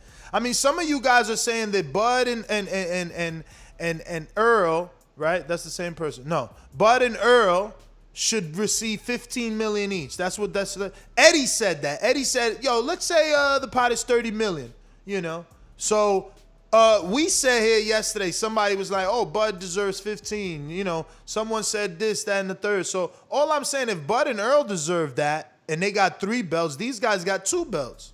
Why can't they get a little bit? You know what I'm saying? Yeah. Why can't they get a little Why bit? not? Yeah. That's all. So it is the promoter. It's up to the promoter. If I know I got the great talent, I pay like I weigh to get him that unification. Because now, guess what? The roads lead to him now. He's the big fight. Go. He's the big fight. That's it. The mystery's out the bag. This is why he was avoided, y'all. Look what he just did to whatever that dude's name is. But until they do that, man. Coach Mitty, are you available for boxing conversation, tea and crimpets? Coach Mitty. He is not. Or maybe he ain't like the tea and crimpets. All right. Coach Myers. Coach Myers. Coach Myers. What up, Connecticut? Y'all hear me? We still need a main event, but I'm just saying. I know. You ain't hit me back on Instagram, though. You seen the message, too. You ain't hit me back, so don't put that on me. But I ain't see it, man. I'm telling you, but I'm going to double check right now. I'm telling you. Listen. Nah, you think I'm lying, but I'm going to check right now. Yeah, check right now, because you know you seen it. But I think it's a good fight for Andrade. To be honest, it's probably the best opponent he fought in his last 5-6 fights. So it's a good fight. I hope he stops him, makes a statement. And it's about time that she puts some respect on Andrade's name. You know, it's been a few shows, but about time you see what we've been seeing as fans, that everybody else is scared to fight him. But that's my call. I mean, yo, I don't see you here, bruh. Oh, Coach Myers, all right. Bruh, you sent me a story. What you talking about? You sent me the Pacquiao story, and I clicked on it. Like, we did that story.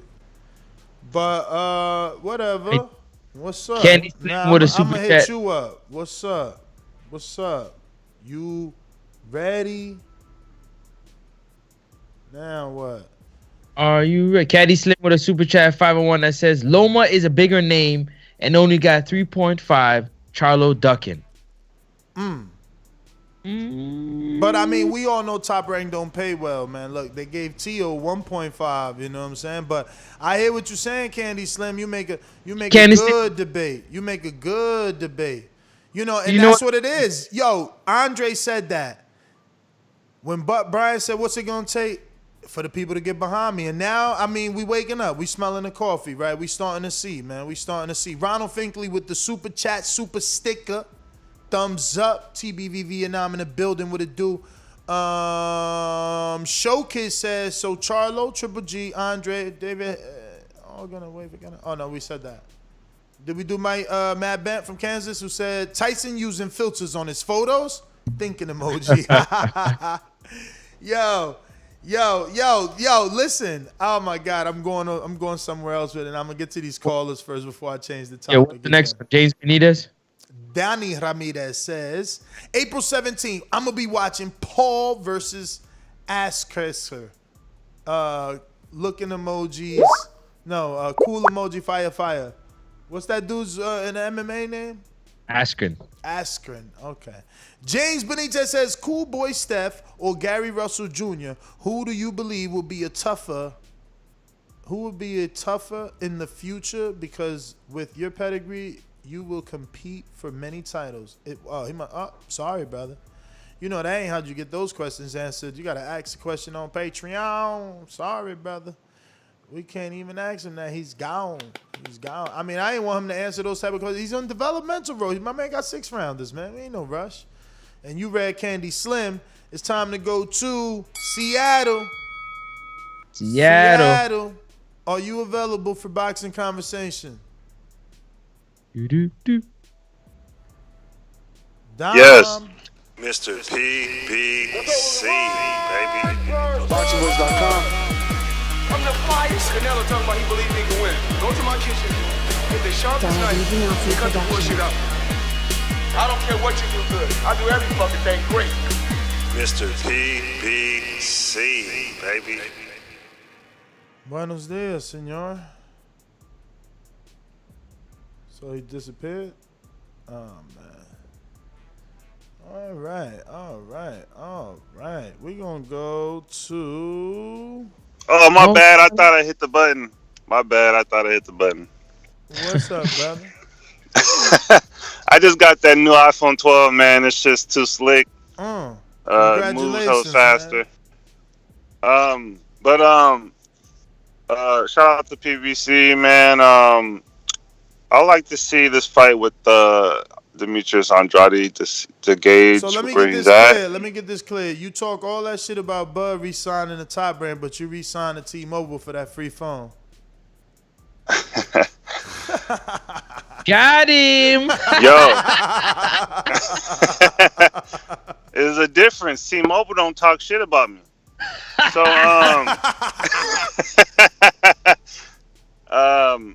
and I'm not holding no ankles. So I would like to see Demetrius Andrade's fight. Definitely gauge and see where it's at. And to Tyson Fury, shout out to him. I mean, he got away with a good robbery, and let's hope he keeps it clean this next fight. And shout out to Anthony Joshua for sticking with his guns and wanting to take this fight. Some other real niggas wouldn't probably take this fight because he's not like a reputable dude. Cut it. Team in Florida. Apparently, J-Mac has a counterpunch. Who? J-Mac. Apparently, he has a counterpunch. You got to tell me. That's what Coach Myers is saying, that J-Mac has a counterpunch.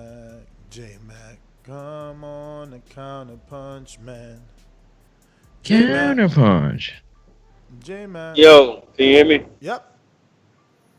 Yeah, it's easier for somebody like yourself to say offer more money and shitting on $7 million when, like, Candace Slim brought up one of the recent top pound for pound guys. Then that was like almost 3 times more than what he got paid for his biggest payday. And Cholo out here turning down $7 million on record. Rumors say he turned down Canelo fight as well. So who knows what he was offered? But $7 million ain't no chump change to none of these fighters out here, especially when his biggest payday, we don't even know what has been recorded. And the numbers that he turned in, him and his brother did as well. I don't say he can turn down a $7 million guarantee or offer from no fight, especially when it's for a unification. Cut it. Why the fuck you lying? Why you always lying? Stop lying, man. See, listen, you know, it's divisions for a reason, and that phrase is in boxing. I didn't make that up. It's weight classes for a reason. What does that mean? It means that you talking about 135 pounder. So you seen a super chat and you decided to waste your hard-earned money to come back off of his thought, but you didn't even fully think that out. Loma's a 135 pounder. When the last time you seen a 135 pounder get paid like a welterweight? I wait. They don't. And they don't get paid like heavyweights. And Jamal's a middleweight. Oh, and Mikey, who's a welterweight, got $7 million for Vargas, who's not a unification belt holder. Nothing. So even Jesse, even Mikey got more, or should I say what you said, 2 times more. Not 3, 2 times more, right? Than fucking Lomachenko. So what do it matter? You trying to paint Charlo out to be a duck, and maybe he is. I'm not defending him, so don't come back mad at me. I'm not defending him. All I'm saying is there is substance. There is a debate of whether or not it's enough money. If Mikey could get $7 million off a loss to fight Jesse on an app, well then Charlo can get more than $7 million to unify on that app. Just think about it like that. Don't come back arguing with me, be like, damn, that's you right. If that same app gave $7 million to Mikey just to fight a Jesse, why can't that same app give a little bit more, J-Mac? Don't come back just to argue, man. Counterpunch, man. It's a unification, brother. For the record, I put counterpunch before you read the super chat, because I counterpunch directly after my call after you said that idiotic shit on what you were doing, what money you were giving from a guy who sits on a YouTube channel and just speaks off his narratives, his opinion. It's easier said than done what you would do and what you would say when you don't have the money to put up. All my argument is $7 million for a Charlo. I think that's actually a good offer for on record what he has made or what he hasn't done. You can argue that Mikey Garcia had a bigger name and a bigger fight against Arrow. That's why he was owed that money. Charlo on paper hasn't fought any fucking body or be in a situation where we can request more than a $7-10 million payday. And what would he get on? Cut it. All right. You know, sometimes people don't even know how to just be like, damn, yo, you know what? You right, man.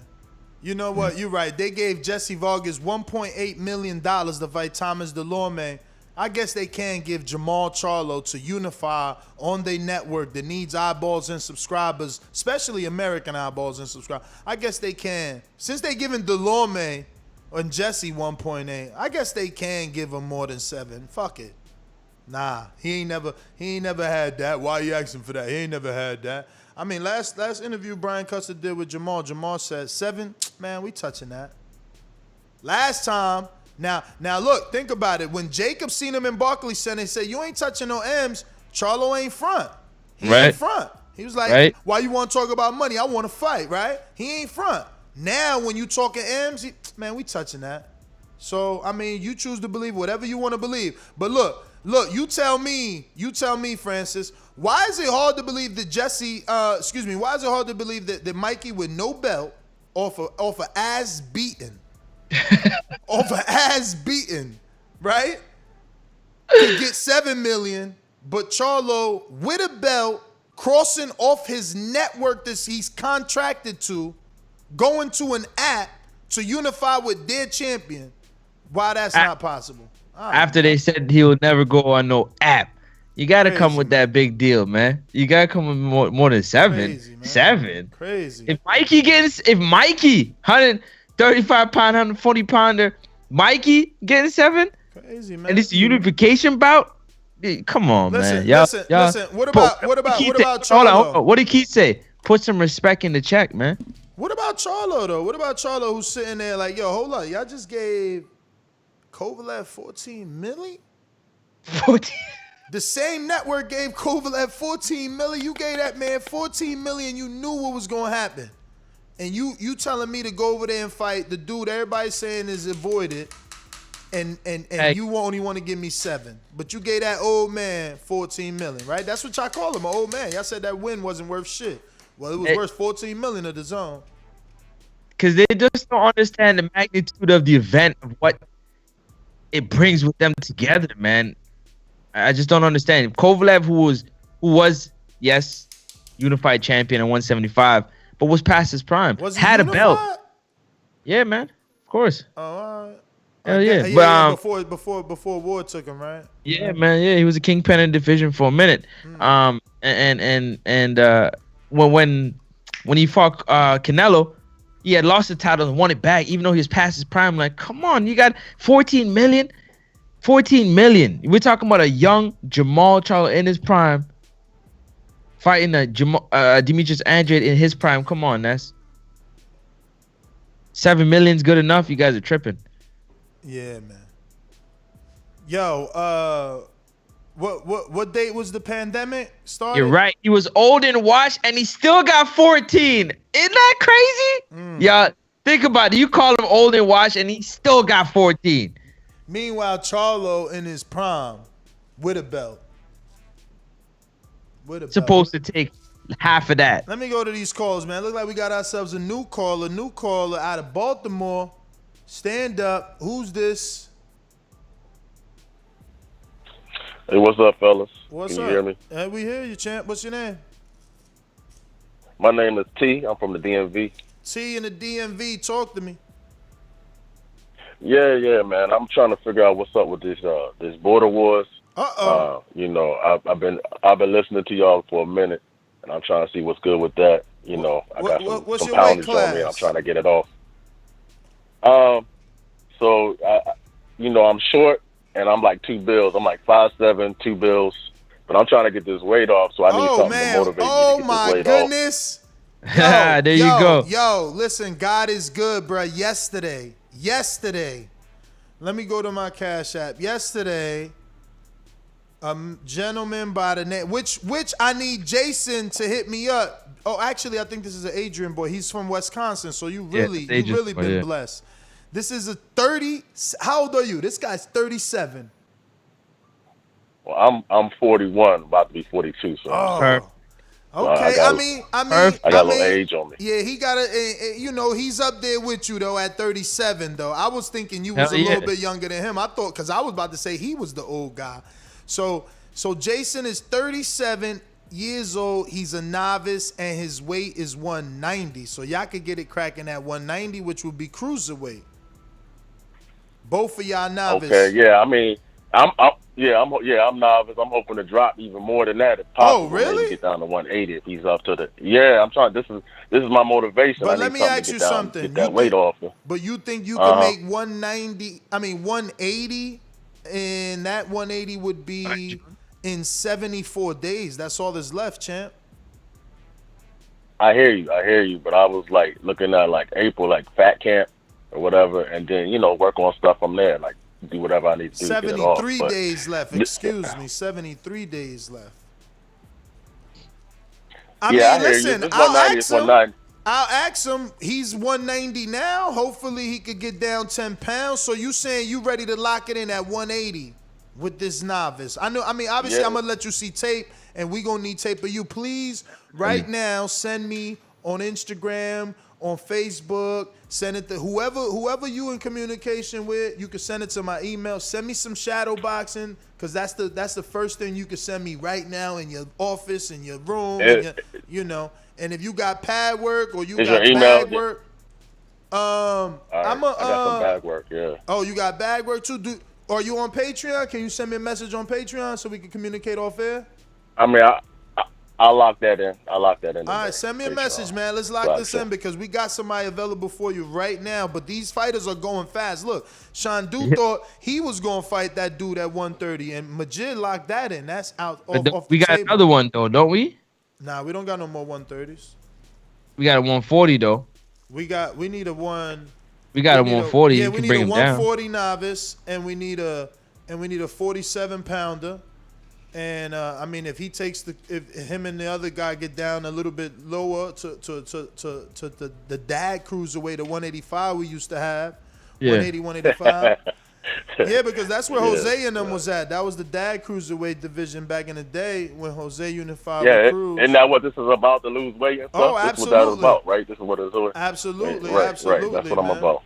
Okay. Yeah, but definitely, I got your name down, T, in the DMV, and yeah, man, hit me up, brother, hit me up, and let's get this going. Let's lock it in, man. Okay. Can't wait to meet you, brother. Can't wait to meet you, and officially, bring you into the brotherhood, man. It's beautiful, man. I'm telling you, and it's getting better and better, man. It's getting better and better. Listen, there's a lot of guys around here. Whoa, Keem, you tripping. Keem about to triple book us tomorrow. What happened? I told him that he about to get Coach Nelson on tomorrow, but I got Liam Williams on, which is a double book already with somebody else is on that tomorrow too, man. We got Miller tomorrow. We got Xavier Miller more. We got Dion Nicholson and Liam Williams, and Nicholson is fighting F.A. Apucci, man, on PBC, and we've been following Nicholson's career for a minute. And then I got Liam Williams, he fighting Andrade on Dazn, and we've been following Liam and Andrade for a minute. And then I got Majid in Ohio, and he fighting Dylan Ray in Border Wars, June 12th, Watertown, Wisconsin. 130 pounds is going down with Jid. What it do? Yo, what up? Everybody need to like the video. My bad. Everybody need to like the video, subscribe to the channel, and join Patreon and YouTube member for something. I guess I'm gonna say that I appreciate y'all. Just questioning that promotion with Eddie Hearns, why he ain't pushing hard for Andrade or whatever, or Andrade, whatever his name is. because I felt like, you know, he could make some noise. Ain't saying he could beat nobody. But I guess if Eddie Hearn listening to this shit, yeah, Eddie, you got to do something, man. You know, but yeah, man. You know, I'm doing my workout or whatever. I'm ready for that fight. And I guess we just on the timer, man. Send me some footage, yo. Send it on. I mean, you got my number. You could text it if it's good quality, but sometimes you lose quality texting, so maybe it's better via Instagram or Facebook. But yeah, let's get some shadow boxing. That's the easiest thing to send. And then, you know, when you get some time for some pad work or bag work, yeah, you know, because your opponent already put out a whole thing of sparring. You already got to see him work. You know he want to see you now.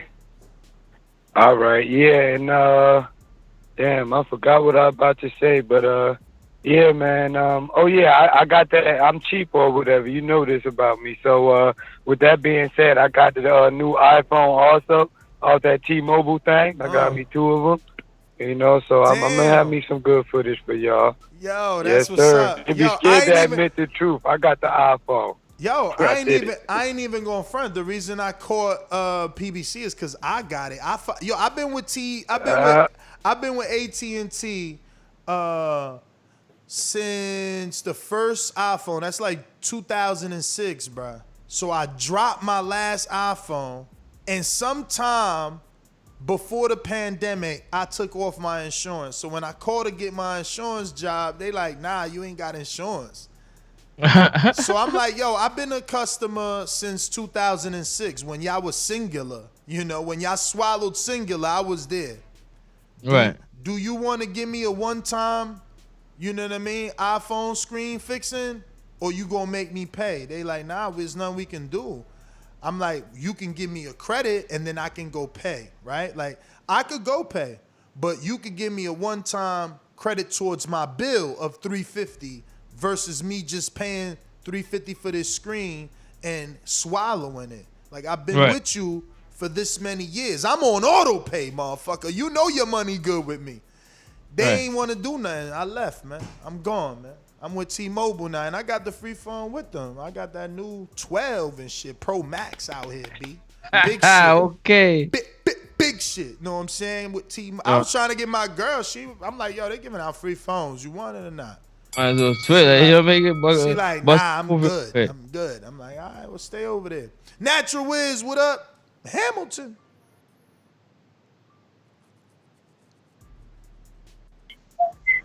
Yo, what up? What up, man? Yeah, man, I'm gonna have to agree with you, Ness, earlier about Andrade. After listening to the Brian Custer interview this morning, which is weird, I didn't even know you were doing the show today, but it made me a fan of him. Someone needs to set a fight up with him, man. Someone needs to do something. It makes perfect sense. He educated me. He fully educated me. These guys need to start doing that to us. That way, we're not going to come back on the Boxing Boys and complain about this and complain about that. But then I learned, you know, there's crybabies, so it is what it is, right? So, but I like that interview. Are you going to do a show about Oscar and Anderson, or is that just going to be just a side topic? I mean, you mean Chavez and Anderson Silva, right? Yeah. Well, also I heard on Chael Sonnen's podcast about Tyron Woodley might be fighting Oscar potentially, but that could be just speculation. Oh, I don't know. Tyron Woodley, I don't know. No. Yeah, but that's my call, though. All right. Thank you for your call, man. Who else out there for us? Yeah, who else out here? Yeah. Damn, who this? This Ron in DC. What it do? I thought Keem was on the call. Nah, he dropped. Family. I hear you, Ron.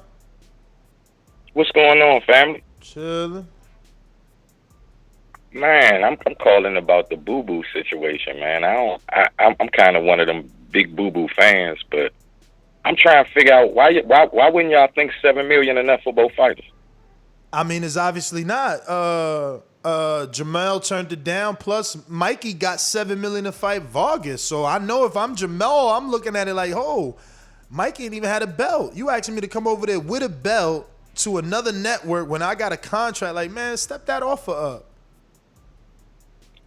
I look at it like, I mean, don't Boo Boo got something that he want?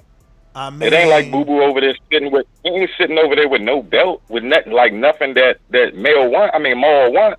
Maul should want that belt. Like, why nobody ever want Boo Boo belt? Whenever Boo Boo got a belt, nobody seems to want it. Nobody seems to go after it. Like, why is that? I think they going after it is just got to be the right number, right?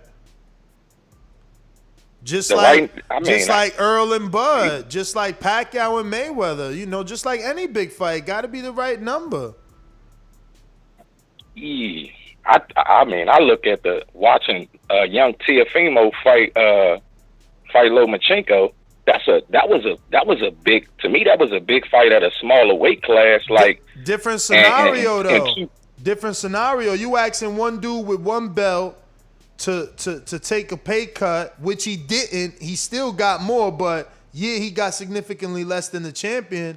But he had, 4 belts on the line? All the glory. It ain't like what you asking Charlo to do is 1 belt plus 2 other champions and Canelo still out there. If he beat Andre, he still ain't considered the man.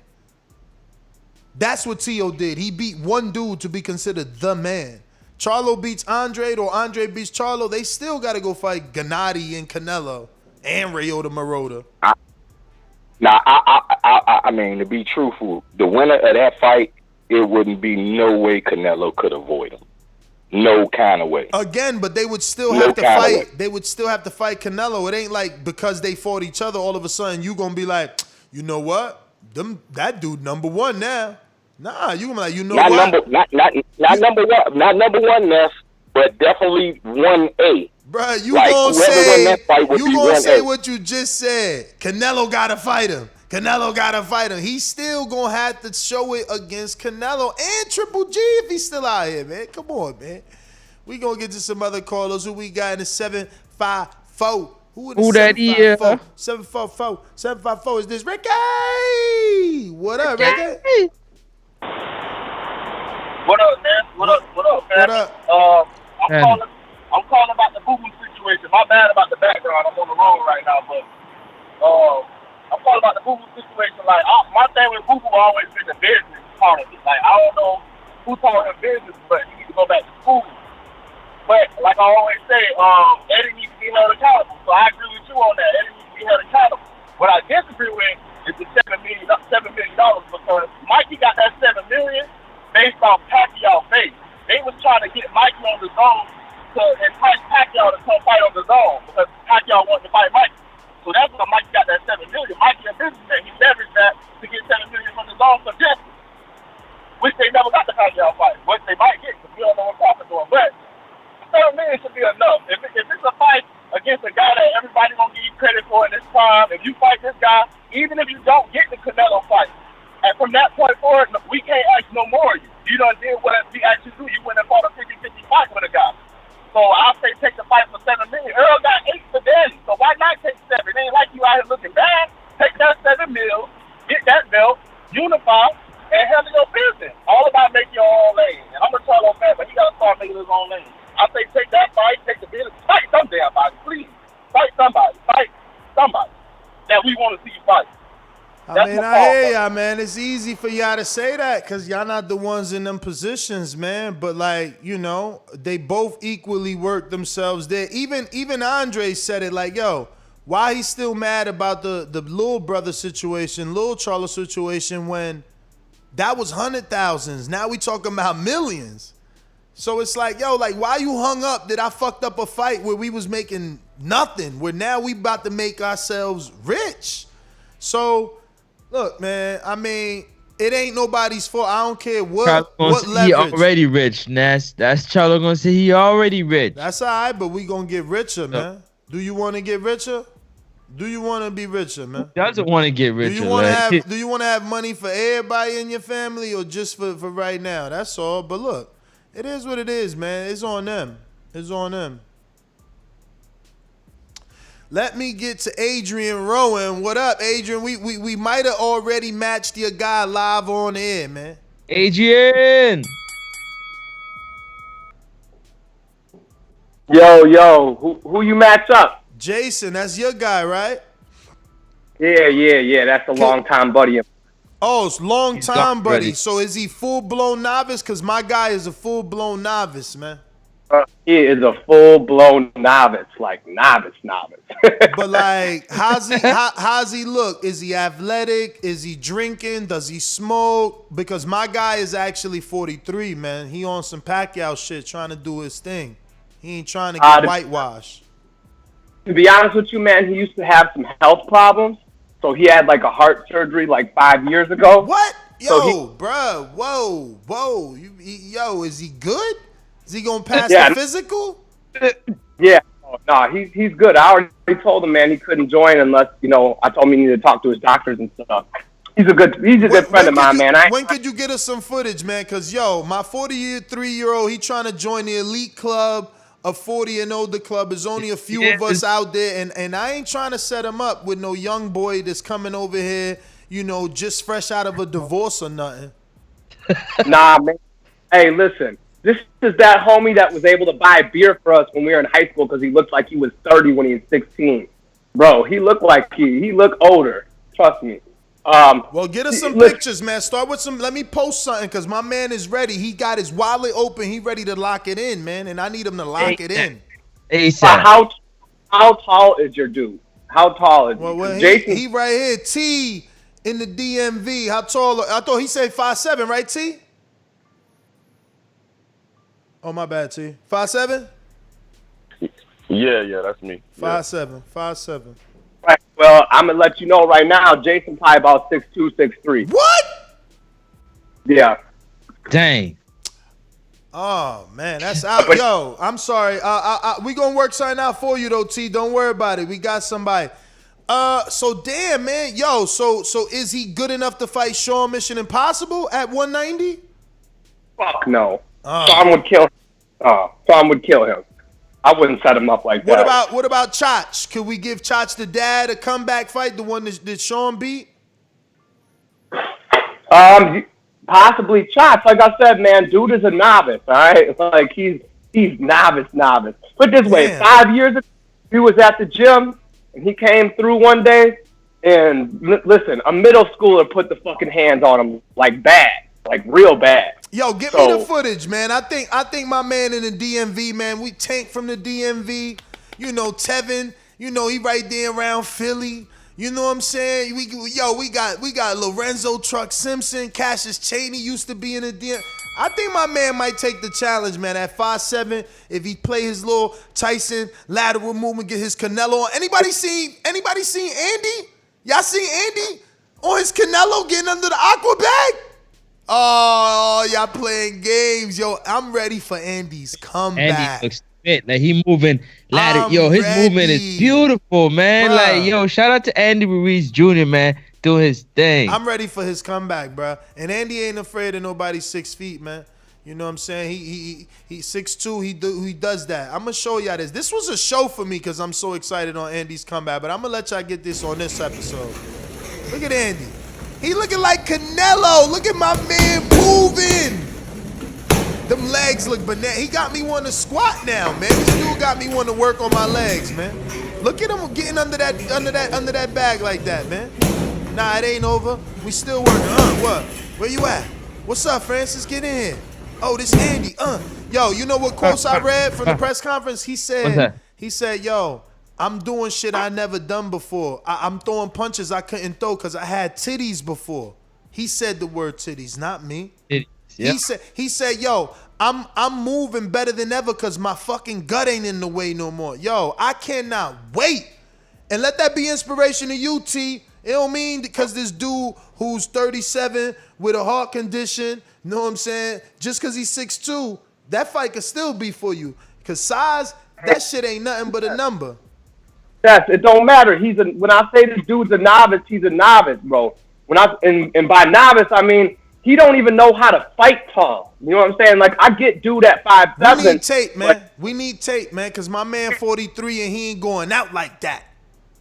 All right, we'll get you some tape. I already told him he needed to submit it, so he working on that. You the champ, man. What else you got cooking for us, man? How's it going over there in Watertown? Yeah, it's going good. It's going good. We're trying to get things all set up. Sponsors and getting all the area ready to put the ring in, get all that stuff done. Taking care of all the little big things. Man, we trying to find. I think I might have found a heavyweight for Jay. I'm just trying to convince the dude to join. He a big boy. I met him at GNC. He asked me about my fighter shirt.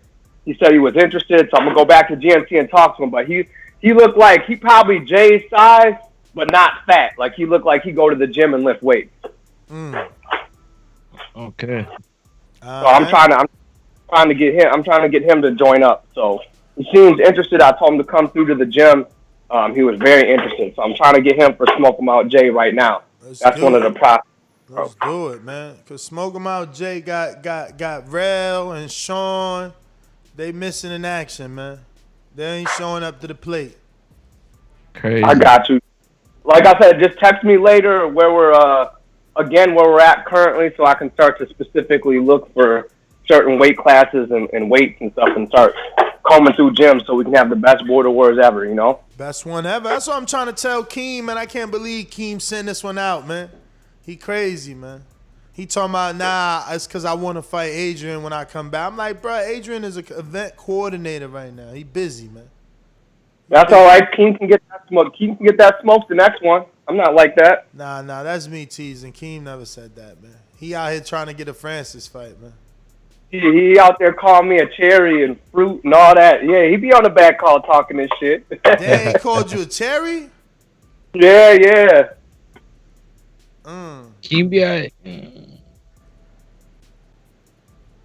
Hey, Russ, Russ, did they announce that it's official? Gus the Bus, because we did a show on it yesterday, man, unless you missed that one. Unless that time I hit you 3 years ago still ringing in your head. You know what I'm saying?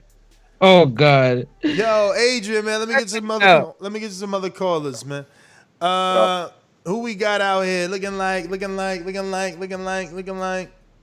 Let me go to T, man. T, man, what's your natural ability like, man? What you play some ball? What you done did in back in the day, man? What you did in high school? I play a little ball. Yeah, I play football and stuff. Oh, football. So, I mean, lineman? Yeah, lineman, heavyweight? I said lineman, heavyweight. Nah, that's what I'm saying. That's what I'm saying. I'm trying to get out the weight. I was athletic. I had an athletic build. So, back in the day. Now it's not that. Okay. So I'm trying to get back. Okay, but so it's more gut than anything? More gut than anything, yeah. So what you drinking some brewskis? Nah, just age. Okay. You know what I mean? Age, all right. So how active are you though? How active are you? Like if you signed the fight, I mean, what would you be doing on a weekly basis? If I signed this fight, I mean, yo, like, it's crazy too. I hate to cut I you off, but you sound so much like Smoke 'em Out Jay. Have you noticed, Francis? Yeah, he does. Yeah. Crazy, but go ahead. Nah, I mean, I get on the. I try to get on the heavy bag and stuff. You know what I mean? So you got your own heavy bag. No, I go to the gym. Oh, you got a gym. You got a gym. Yeah, LA Fitness, like that type of gym. I don't got a boxing gym or nothing like that. Are you gonna try to get to a boxing gym? Yeah, I guess. I mean, if it's signed up, yeah, I'm gonna be looking for something around here, I guess. I mean, if your intentions are to sign up, you should be looking for that gym already. So, because you want to get an advantage on your opponent. Let your intentions not to be working on the LA Fitness. You got to get an advantage on. Don't have him start and you start at the same time just because you signed the fight. You got to stay ready, so you ain't got to get ready. I mean, let's go. I'll be good. I mean, I'm a novice, but I mean, I watch YouTubes. I know how to throw a jab and stuff. You know what I mean? So I ain't that. You know what I mean? I watch YouTubes and try to do what YouTube say. You think you could take this 37-year-old 6'2" novice on, or you want something more? I mean, he got some height on him. But I ain't gonna lie. He got some height on him, and I know. I mean, listen. He can keep me at range, but listen, I ain't going back away from. Don't give an answer yet. Let's wait for the tape, because sometimes, you could be big for nothing. You know. Yeah. So, but man. All right, I mean, brother. like I said, I play ball, so I'm not really all that concerned about big and stuff like that. So I just put that out there. Oh, all Too, right. as So well. then we So might we might I ain't have too a pressed fight. about it. You know We what I might mean? have a fight then, cause I ain't gonna hold you to that, cause I want you to see the tape. That's what's fair. Everybody gets to see tape. So please contact me and send me saddle boxing today. Get in front of that LA Fitness bag today. If you can't get in front of the LA Fitness bag today, that's cool. But send me that shadow boxing today. Let's get that out there for the community to see and inspire some other people to come on and join us in Border Wars. We going out to Kansas City. Mad Bent, what up? I mean, damn. Hawk in Maryland, what up? Hawk. Oh, yo, hello, what's up, fam? What up? What's happening? Hey, too much. Everybody hit the like button. That's the best show in the land, TDD. One thing, RIP to one of the greatest, Marvelous Marvin Hagler, for all the belt lovers. Marvin Hagler was the first unified champion. He was the first time WBA and WBC got together with a champion, so he was the first unified champion ever. But looking at Andy Ruiz last night, that's who I'm gonna be going with, boy. Andy Ruiz gonna be nice. He got all the skills, all the movement, everything. But as far as Andrade and them, I mean, Andrade like in the same boat with Terence Crawford and all them. They come a long ways. Best fighters, best talent as far as talent wise. But for some reason, these guys can't get a fight, man, to stamp their legacy. And I don't know, man. It's like a plague with some of these fighters. But other than that, man, great show. All right, Hawk, man, thanks for calling in. Who we got here? Who this? Kansas City Matt? This ain't Kansas City Matt. Who this? This boxing knowledgeist. It's been a minute. What up? The boxingologist. Yeah, man, you already know who it is, man. What's good, man? How y'all doing, man? All good, brother. How you been? Man, everything's well, man. Everything's well. Shoot. But yeah, RIP, man, like the brother said with Marvin Hagler, man. But I just want to talk about the boo-boo situation real quick. The man came out on Brian Custer, man, pretty much said, look, man, ain't no across the street, nothing. I'll fight anybody. I can go over there, Showtime, ESPN. He can book a fight with anybody. Eddie Hearn to sign off on it, so it really ain't no excuses on why any of these guys that say they top guys want to fight them. But I want to revisit back when Charlo had talked to Daniel Jacobs, man, when they had like a little back and forth, man, behind the scenes in one of those fights, man, where he was you remember when Jacobs was telling him, he was like, man, you ain't even touching him yet. I'm touching him. You ain't even touching him yet. He was like, I get there. That's what Charlo was telling him. But then you fast forward today, now all of a sudden $7 million is too much. And my whole thing is, if you are the A side, you got your lines only promotions. You with Al Heyman. Why don't these guys that's talking about they the bosses, they the A side? Why aren't these guys sending out offers or counter offers? You know what I'm saying? Then my question is, when it comes to Charlo. Hold on, one more thing, bro. And my question is, if you decide not to take the Andrade fight or a fight like that magnitude for $7 million, are you going to get paid more for another fight? Nah, they not. You know what I'm saying? So what's the point when you risking your life anyway? You might as well go the other fight ain't got the risk. It's just all reward. That's the thing. But yeah, when it comes to Andrade and Charlo, like Charlos are very firm on their stance. They don't care for Andrade. So it is gonna have to take Eddie to sweeten the deal for Andrade. Like at the end of the day, the Charlos don't need Andrade. They just don't. He's asking for the little brother to come up because the little brother's unified and about to be undisputed. And he's asking for Charlo because Charlo's a two-time champion that's fought names. Like, Andrade was live at Jamal Charlo versus Julian Williams. He brought him out there. So it's like, and Charlo will be taken care of. Eventually, he will fight the Benavidez in the Caleb Plant. Like, eventually, he will have to move up. Eventually, they'll see there's nothing over there on 160. He already spoke about it on the Brian Custer. So, like, they're in no rush to give Andrade a shot.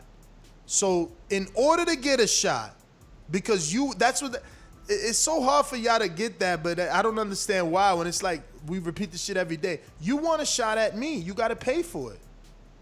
No, $7 million ain't enough when you're giving Mikey Garcia no belt $7 million. They don't. And Carlito from the UK laughing at 120,000 pay-per-views instead of doing the math. You know, instead of doing the math, do the math, man. Do the math. Do the math. Like you said, Charlos ain't getting $7 million. So if they ain't giving $7 million, how is 120,000 pay-per-views bad? Tell me. Do the math. Divide it and then tell me how it's bad. You guys believe he ain't getting $7 million, right? So he and his brother both fought on that card. And then a Dominican unified champion fought on that card. And then Derevyanchenko off of 2 losses fought on that card. You tell me. How much money did they spend to make that card since y'all think it was a pay-per-view failure or such a failure? Has anyone done the math? I don't know. I'm not saying it was successful. You know, they'd be lucky.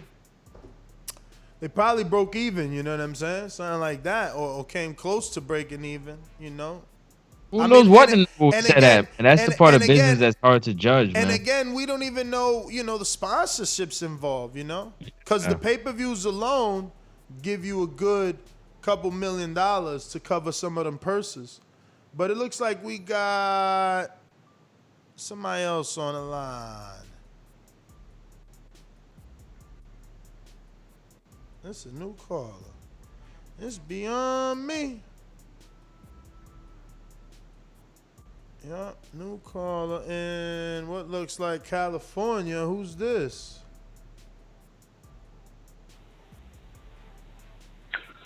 Yo. Yes, sir. Who's this? Man, they still boxologists, man. What? You got 2 phone numbers, bro? Oh, I clicked the wrong one. I'm dyslexic. My bad. I clicked the wrong one. It's this one I gotta go to. Sorry. Shit. Right here. Hold up. All right, this is Edwin Solano. What up?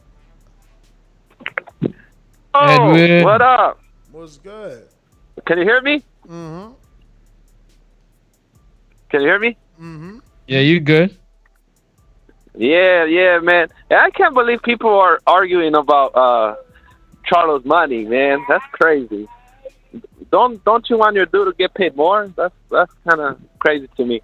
And then I wanted to say about the last topic on yesterday, man.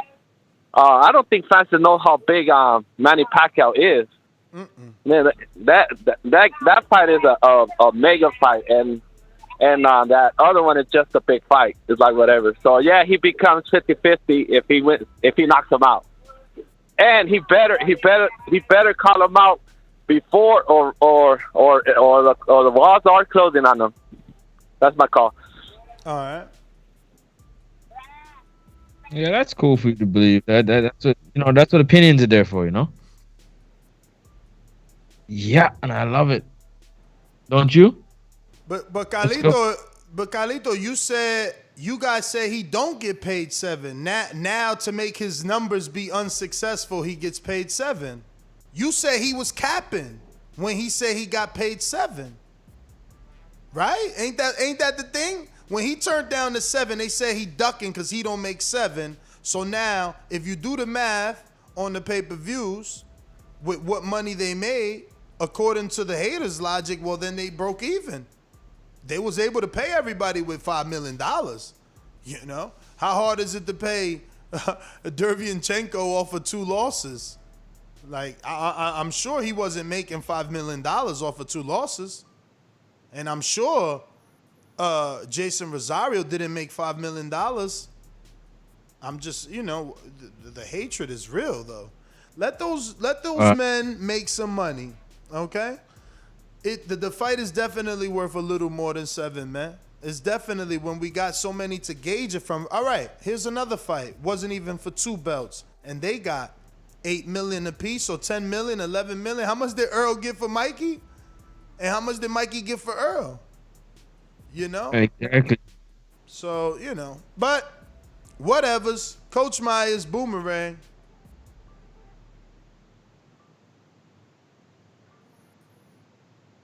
Myers. Yo, y'all hear me? We hear you. Yeah, that Earl Mikey fight was for Earl's belt, though. Because Mikey wanted to be another champion in another division. Yeah, but it wasn't just two to clear that up. It wasn't 2 belts. Like this fight is Nah, 2 you belts. understand, but you said no belt.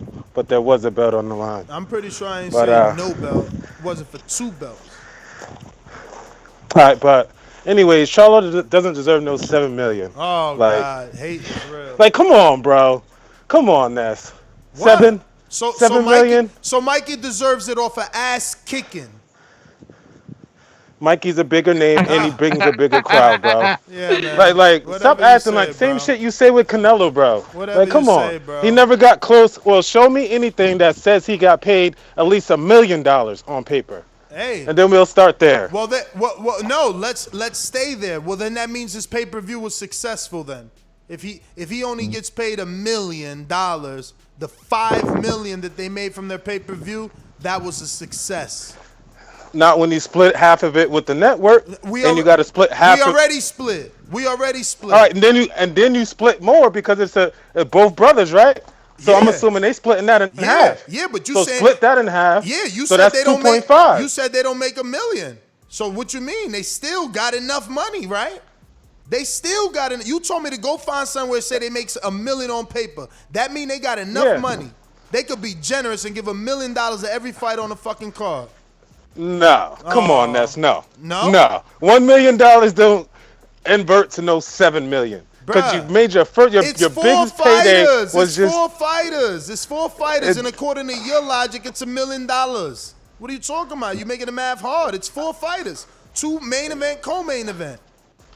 Okay, it doesn't mean everybody ain't getting paid $1 million. I know they not. So you see how the math's starting to make sense?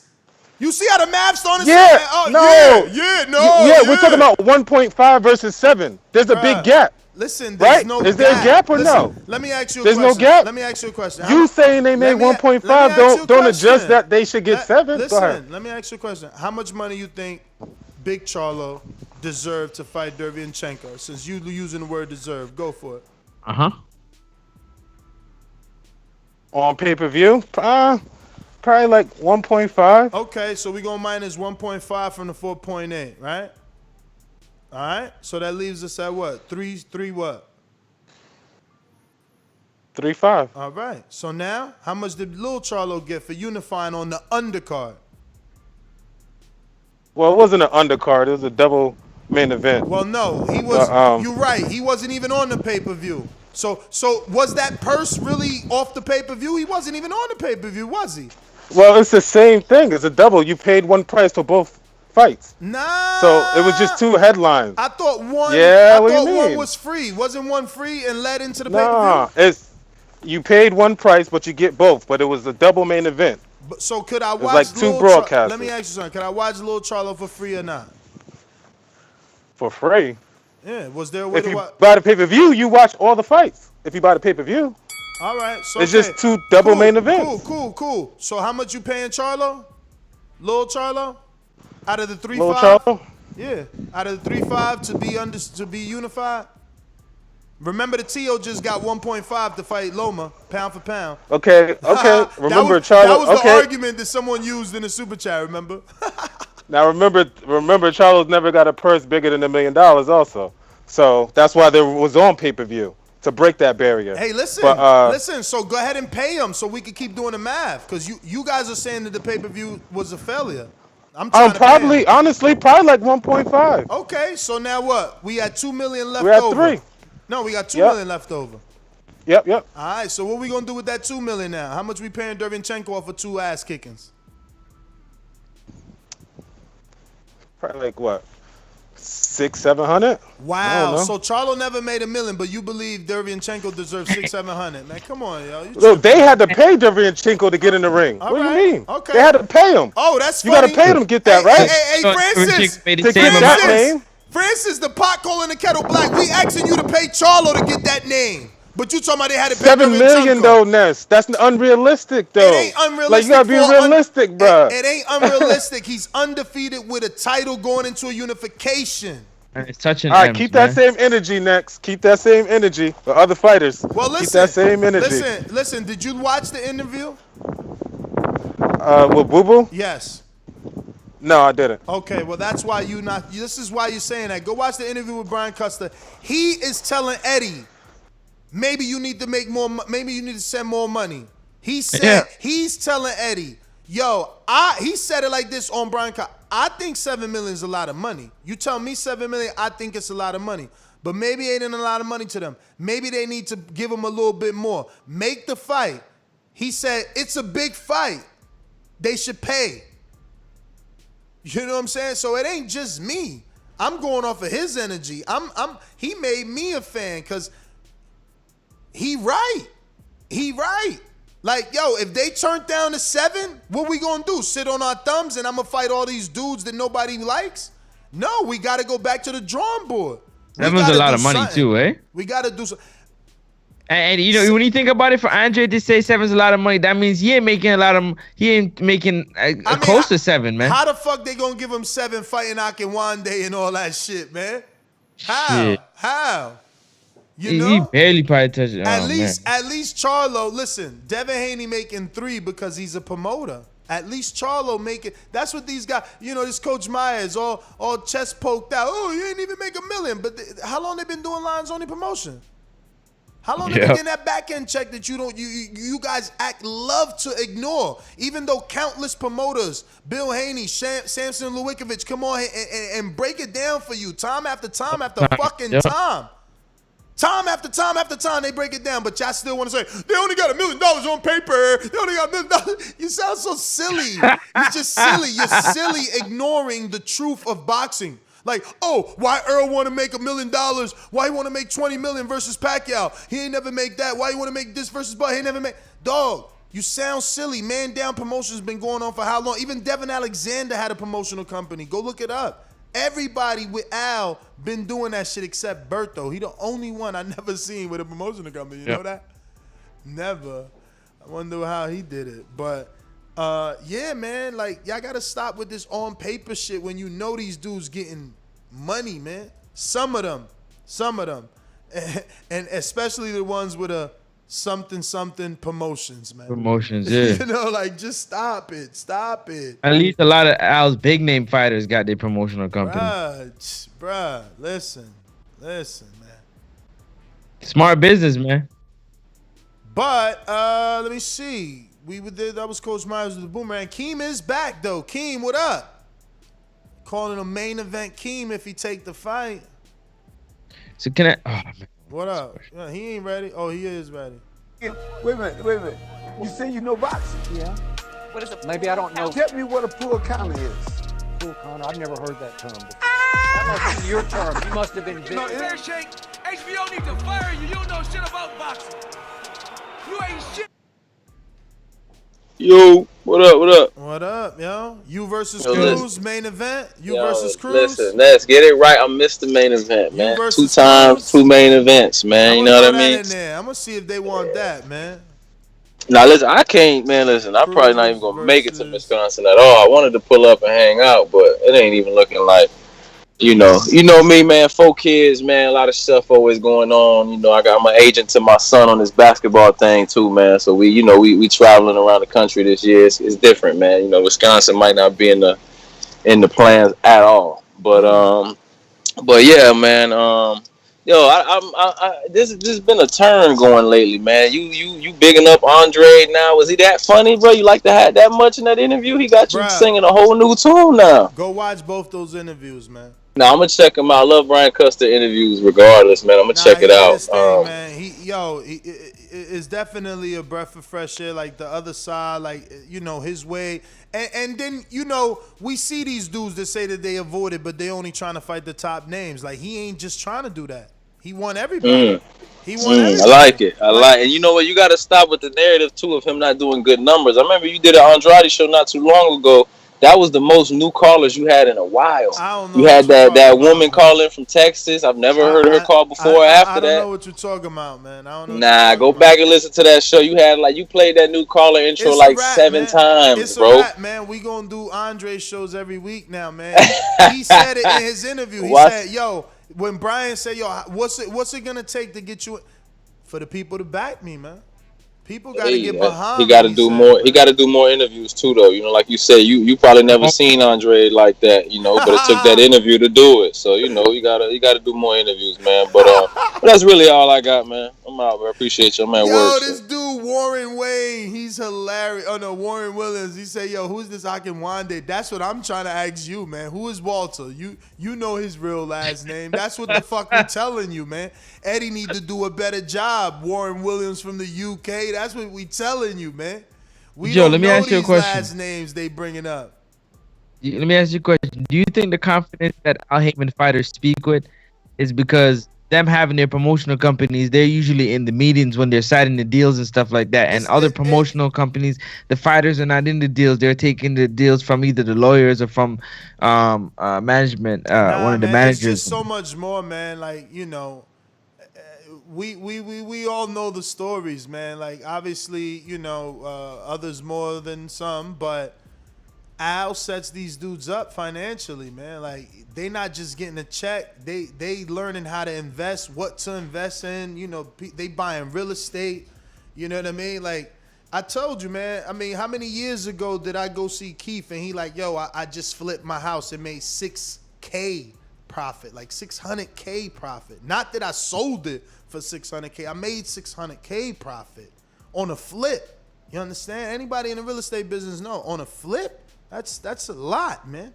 Good money right there. Yo, shout out to Danny Garcia, who's balling right now, man. And the whole Garcia family, again, bro. When people start to like Google the shit that they got and start to price it out, like, oh, Charlo, like this dude, Coach Myers, you know, and I love you, Coach Myers. I want to meet you in Border Wars. Don't take it personal, but like you come on here with your peacock chest. You know, and a lot of other dudes like you, like, oh, Charlos ain't never made $1 million. Find me somewhere on paper. Meanwhile, they got like 4 cars in the driveway worth $1 million, like each, like, and one in the living room. $500,000 on one, another $500,000 on another, like $350 on this one. What you gonna know? We leased them. Well, Charlo's on a video saying he bought it. Him and Haney said they bought the Bentley truck. And the DeLorean in the living room. Yeah, I know. I mean, that could be a replica, though. It don't have to be like the actual movie DeLorean. But you get a car in the living room, man. You got a car in your living room, man. How much people say they got a car in their living room? All I'm saying is, man, we need to stop being accountants if we really can't count. I'm just got to keep it real. If you don't know how to add, then stop counting, because I see big ass toys on all their videos, man, and they not rappers. That's their shit. You understand? That's theirs. So I don't know, man. We got to stop lying to ourselves, man. This is why I wish for like a one entity to take over, because then we wouldn't shit on these fighters like that. Like, oh, well, he ain't really doing this. Really? Really? Because, I mean, you know, it seems like, you know, we'll just leave it there. I won't even go on with that thought anymore, because, you know, shit gets misunderstood. But, you know, you don't want to be misunderstood in this situation right now. Yo, who next, man? Who up next?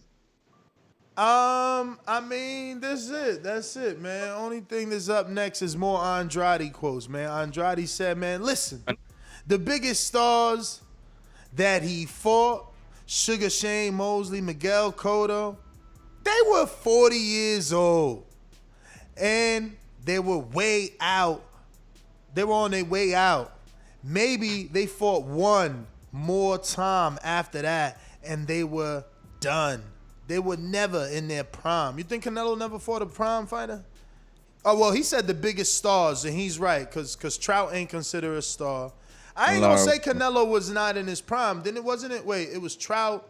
After Trout, it was Mayweather, and then after Mayweather, it was Angulo, and then it was Laura, And Laura ain't considered a star, so he right about that again. Yep. You know, Mosley, Miguel, those are the stars. How old was Miguel when he finally fought him? It was old. Like what, 34? Because No. what's old? What's old? Like 37, What's old? 38. Remember that Crawford 38, getting old, just told you. Charlo's getting old, man. Everybody getting old. But I hear him. I guess that's a good one. They was older than him. He's 30, man. I mean, back in the day, that was cool, you know. You the young guy taking on the older man. I don't know, B. Paulie. One company running it ain't bad, man. Everybody on the same table, you know, it would level out the playing field a little bit, man. You know, I think the way that we got it right now is all over the place, and that's what's not good, man. It's obviously causing what we got right now, man. We got this, you know, these roadblocks amongst these fighters, even though, you know, again, this is why I wanted to do that show. Like, this is new information. They're like, oh, why are you doing that? Well, that's why. He made it clear to Al Heyman and everybody over there that he could go to Showtime. He could go to Top Rank. He could do the Ramorota fight. He could do the Jamal fight. You know what I'm saying? And he said that, yo, y'all could come over here. You don't like the offer? Send me an offer. I'll go over there. You know what I mean? So he wants to get it done. Let me get to these super chats. You know where we left off? I think Candy Slim, right? Yeah, Candy Slim 501. 501, Candy Slim 501. Let's see where we at.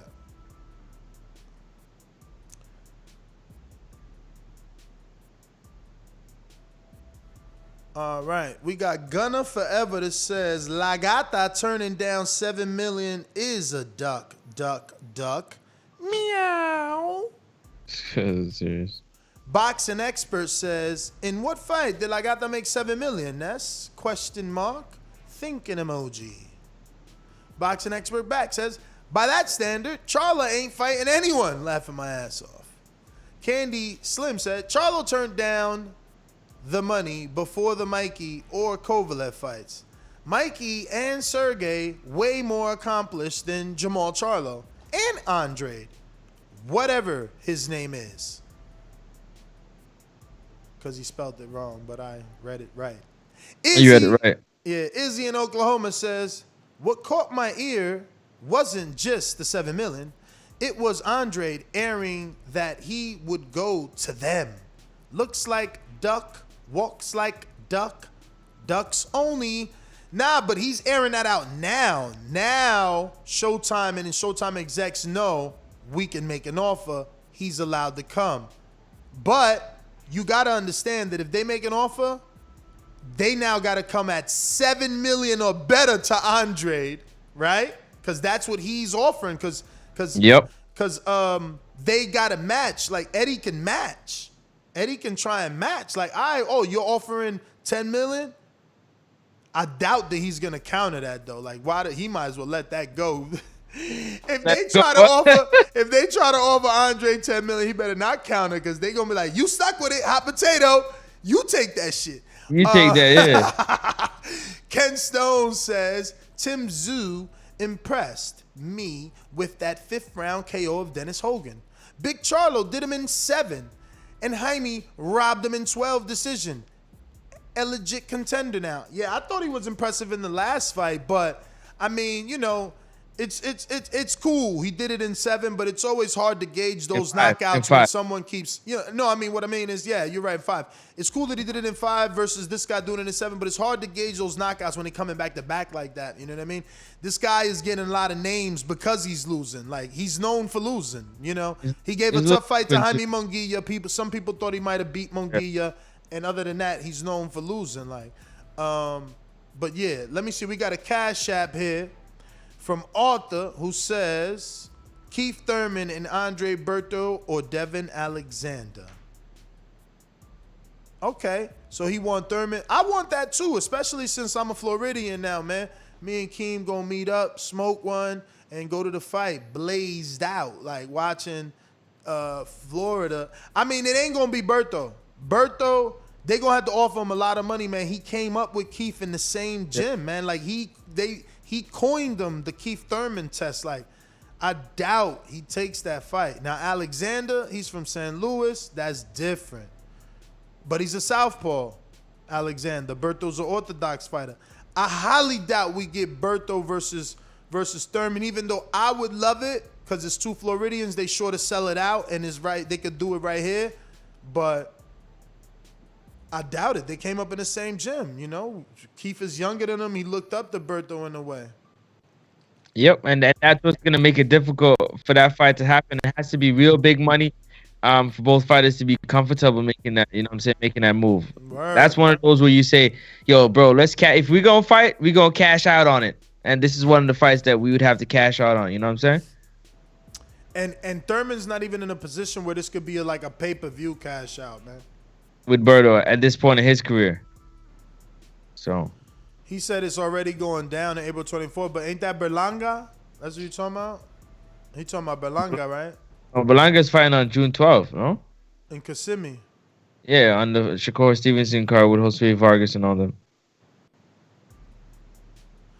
Boxing expert, Edwin Solano says the hate is real. Getting money is a sin now. Wow.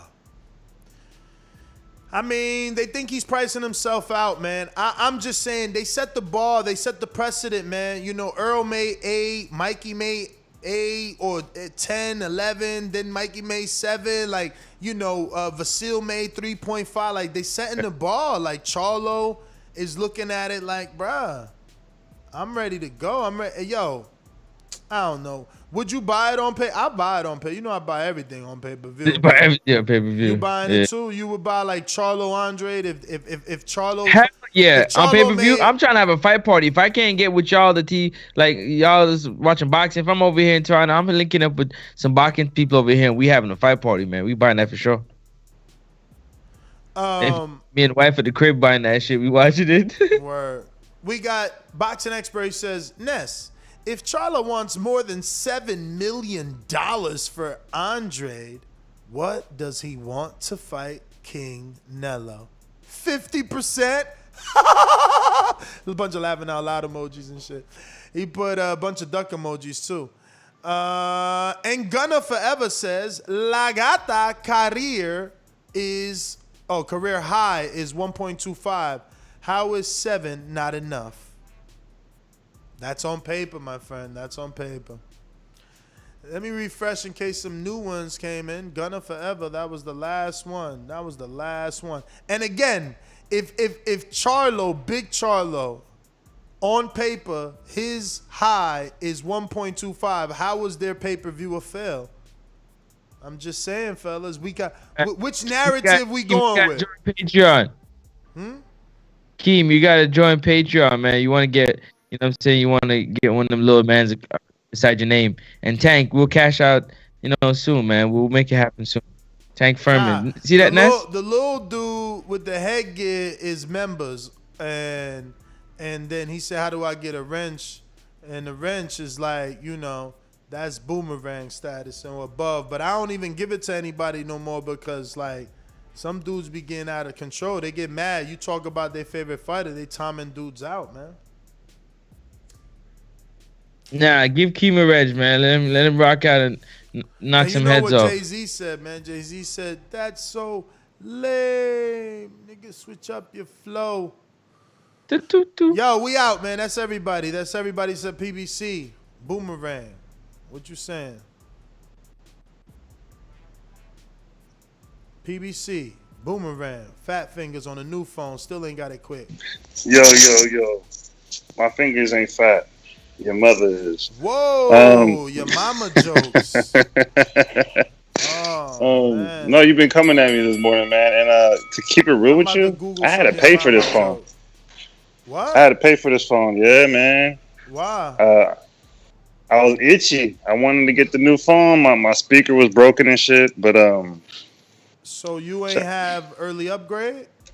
Nah. I know, I got fucked. But shout out to Demetrius Andrade getting something out of nothing.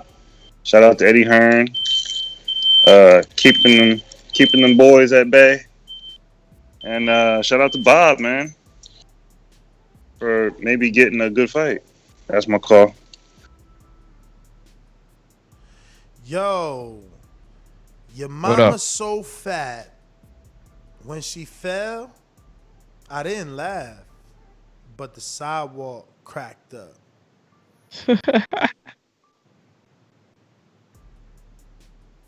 Your mom, did you really just Google that? You know I did. Google the your mama joke for them.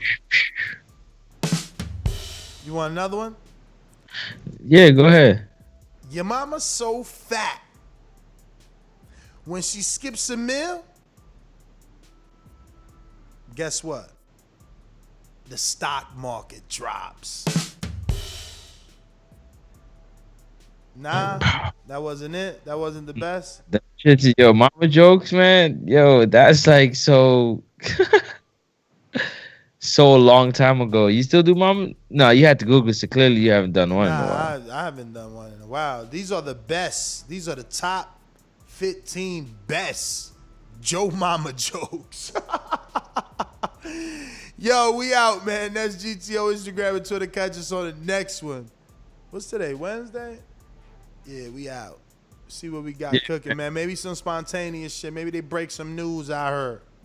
For sure. And don't forget, man, you are listening to the Boxing Voice. Smash the thumbs up button. It does help with the visibility. If you haven't on the way out, please do so. Also hit the subscribe button if you haven't, and the join button. Get one of those little men beside your name in the chat. That is becoming a member. We thank you so very much. Join the Patreon. Also, we got Border Wars 11, Watertown, Wisconsin, June 12th. BP Network is showing it live. Don't miss it. You can be in the building. We got indoor and outdoor. We got drinks. We got food. It's going to be lit. We got DJ. Everything on deck. Also, we got a basketball tournament coming up just now, sometime in August, 3-on-3. Look out for that. Yo.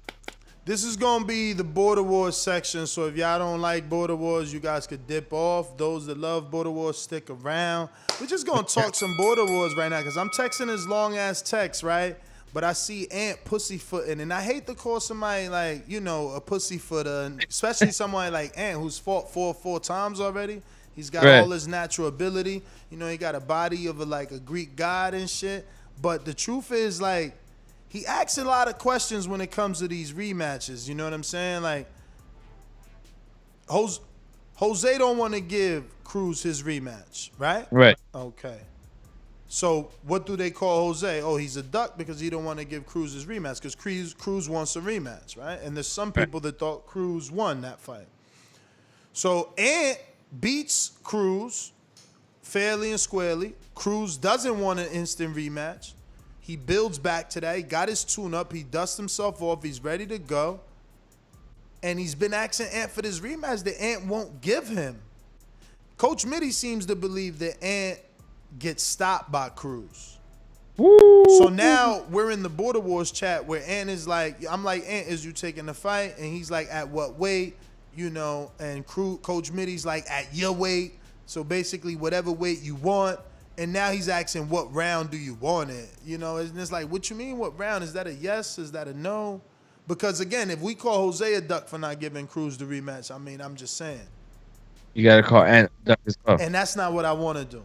It's not what I want to do. I don't like doing that. You know what I'm saying? I'm just saying. But then... So, at what weight you think is a good weight for them to come in and fight at? I mean, anywhere from 175 to 185, that's Ant's weight. If Ant wanted to be great and like fight a Corey for a belt at 168, right? You know, because maybe him and Corey for the vacant. Corey got 2 back-to-back wins. Ant is a name coming off a win.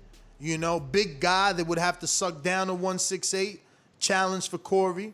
You know, but that's a big fight for Ant. Maybe that's too much. I was offering Marvin. He's vacating those belts, still hasn't officially for whatever reason. Holding up the division, FYI. We talking Border Wars. He's holding up the division. Like, are you gonna vacate or not? Because Rel wants a rematch. Rel wants a rematch. Are you gonna vacate or not? But I thought he was busy though. Is he gonna be, if the belt is up, is he gonna be able to make it? No, listen. If he's busy and he can't make Border Wars, that's cool. Are you vacating? When you come back, what division are you planning on fighting in? Because all I hear him say is that his team, guys like Coach Mitty, guys like Rob, you know, from R&R Boxing, they want him to fight at 168. So let those belts go so we can do what we got to do as promoters, advisors, managers, you know. Let those belts go so we can move on. You know? I don't want him I'm not trying to force him into a real rematch, but it's only right if you keep in the belt. You know, I mean, look, I won't even sanction it really. Like, Rel needs to get a tune-up because Marvin went on to get it, like, you know, build it back. Y'all didn't do the immediate, so it makes no sense for Rel to get it off a draw. You know what I'm saying? But if you ain't vacating, you might as well run it back. Yeah, I mean, you can't run it back with Keem. That wasn't close. No. So what happens then now if Marvin takes on somebody in June Wisconsin? and hold on, and Rel doesn't fight in June? That's what I'm saying. Like, yo, Rel separated. After that? No, listen. This is where they were. They were like this. You know, before they fought, they were like this. It was a face-off. After they fought, they became almost one. But the more that one guy continues to create his legacy, the further the other is from that legacy. Like, no one's clamoring for a Rel rematch. You know, ain't nobody calling it, yo, why you don't get it? Like, Marvin's moved on. He's the poster boy. So, like, if he continues to fight, yeah, he's further removed from that rematch. It's Rel that needs to remain in the eyes of the public and get that demanded, not just by yelling that you feel you got robbed, you know, not by discrediting the network that you fight on by saying that it was rigged for Marvin to win. Like, dudes need to get in the gym. Fights are won in the gym. Marvin came back and fought completely different from the way he fought in the Rel fight. Double back into and Cruz. Who's the A side in that fight? Seeing that Cruz has more fights, but Ant just came off a stellar performance fighting a name we know, and Cruz fought most people would say his tune-up. You saying that Cruz fought a tune-up? I said, who is the A side in the fight with Ant and Cruz? Hold on. Let me finish. No? Okay. Why doesn't they main event? We need a main event. Ant and Cruz are main event. That's all I care about. As a promoter, that's what you should be caring about. No, that's a fire main event. No, that's a fire main event. I'm saying I just don't want no particulars to come into. You know how Queen City and SOG get down. So I hope they can. You know what I'm saying? That would be ideal. SOG ain't a man of, you know, none of that. You know, he don't care about A side, B side. He care about getting the fight he want. He sent, this is what I'm saying, is Ant ducking? I don't want to call it that. But is he ducking? It ain't like we don't got screenshots. Cruz offered him to fight in Texas at 175. He showed us the screenshots. Like, do you want to fight me at 175? Like, how many times does Cruz got to ask for the rematch before you just, and it's okay. Listen, this ain't the pros. Like, if you want to be like, yo, I went in there with Cruz, I felt that shit, I beat him, and I'm done. I'm not looking backwards. Cool. Right. But don't keep saying at what weight, what round, what time, bruh, yes or no, we need a main event. I'm just trying to move on. Yes or no, we need a main event. So we can move on. Word, because you and Cruz, that's a main event. You know, I'm trying to get Keem. He out here talking about, you know, coaching. I mean, these dudes get retired, man. He talking about coaching and flying around the world. Bruh, you about to come back on the biggest stage. I tried to get Mofongo. Would have been a good fight with Morehouse. Yo, that fight. Main event. Man. That fight right there, I want to forget main event. That's a good fight for Mofongo to make his return, man. To work on some stuff, man. Hell yeah. Well, nah, you ain't see the tape of Morehouse. Morehouse got a lot of natural ability. Yeah. Morehouse got to put them cigarettes down And he got it? He got to put the cigarettes down and the beer down. No, he's a problem. I told him already, look, I don't want to scare Supermax away, but Morehouse is a problem. Now, can he be disciplined? Damn. But Morehouse has natural technique. You know, he's naturally powerful, I think. I think he naturally hits hard. He's heavy-handed. I don't know why you guys keep buying these ridiculous heavy bags. No disrespect to anybody that bought these heavy bags, but those heavy bags with like this cage around it, where it's like a U on the floor and then a big contraption holds it. You can't. A heavy bag's supposed to be in the middle so you could work around it like it's a man. A heavy bag ain't meant just to beat on. You got to work the heavy bag like the way you fight in the ring. You know what I mean? And if there's no space to go around the heavy bag, what the hell are you doing there? Nah, yo, all right, y'all can laugh all y'all want till the tape drop is already uploaded. And some of y'all might still laugh because you're going to hear him breathing heavy, but that's, again, y'all can't see footage, man. Y'all don't see what the fuck I see. Y'all seen Stainless beating Francis. Remember that. You know what I'm saying? I see. Matter of fact, Keem Team thought he shouldn't take the fight at first, and look at that fight. That wasn't no whitewash. If Keem motherfucking, you know, look, and this is what I say, like, yo, sometimes I question, like, yo, I train so hard. Is it just because I smoke? Like, Keem won the first round, but then smoked out the last two, just like Jordan. Jordan lucky he heavy-handed because he was smoked out. Ouch. He was out, bro. He had nothing. That's another good fight, Keem and Jordan in the future, man. Actually, Jordan's too light, man. He was too light for that fight. He was in the 50s for that fight, man. But yeah, man, let's see what we got. Again, we're finishing this episode talking Border Wars. So for those that are not into that, you know, catch us on the next one. We gave you about 4 hours and a half or 3 hours and a half of regular boxing talk. We got a card in Wisconsin. And right now, we have a guaranteed heavyweight fight with the return of Tank from the DMV area, inspiring more DMV fighters, man. Shout out to T in the DMV, also coming out. Tank, you did that. Tank also went against the back call, and he got a win, man. He got a win. He came from behind, which is more impressive than anything, I think. It's like he was down on my scorecard 2 rounds. You know, Sony was doing a fantastic job boxing, and circling. He just happened to circle the wrong fucking way at the wrong fucking time. You know, Tank threw a right. Sony was circling the right way, and then Juke kind of football moved back. Boom, right into the punch. Right into the punch.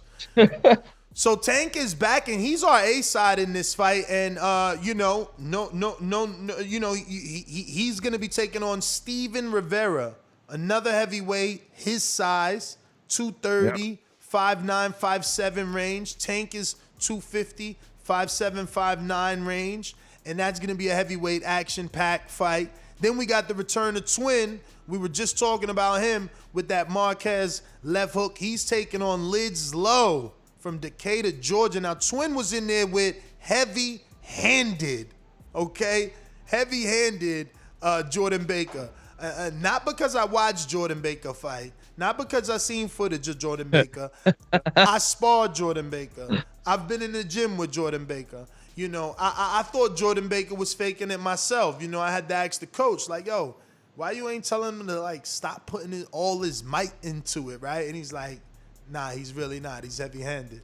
So, yeah. Nah, that dude heavy-handed for real. No cap. Oh, yeah, you sparred him too. What? Yeah, we bodied. Yeah, Jordan got popped for real. Like, y'all slip around, take Jordan easy, and Jordan put you to sleep.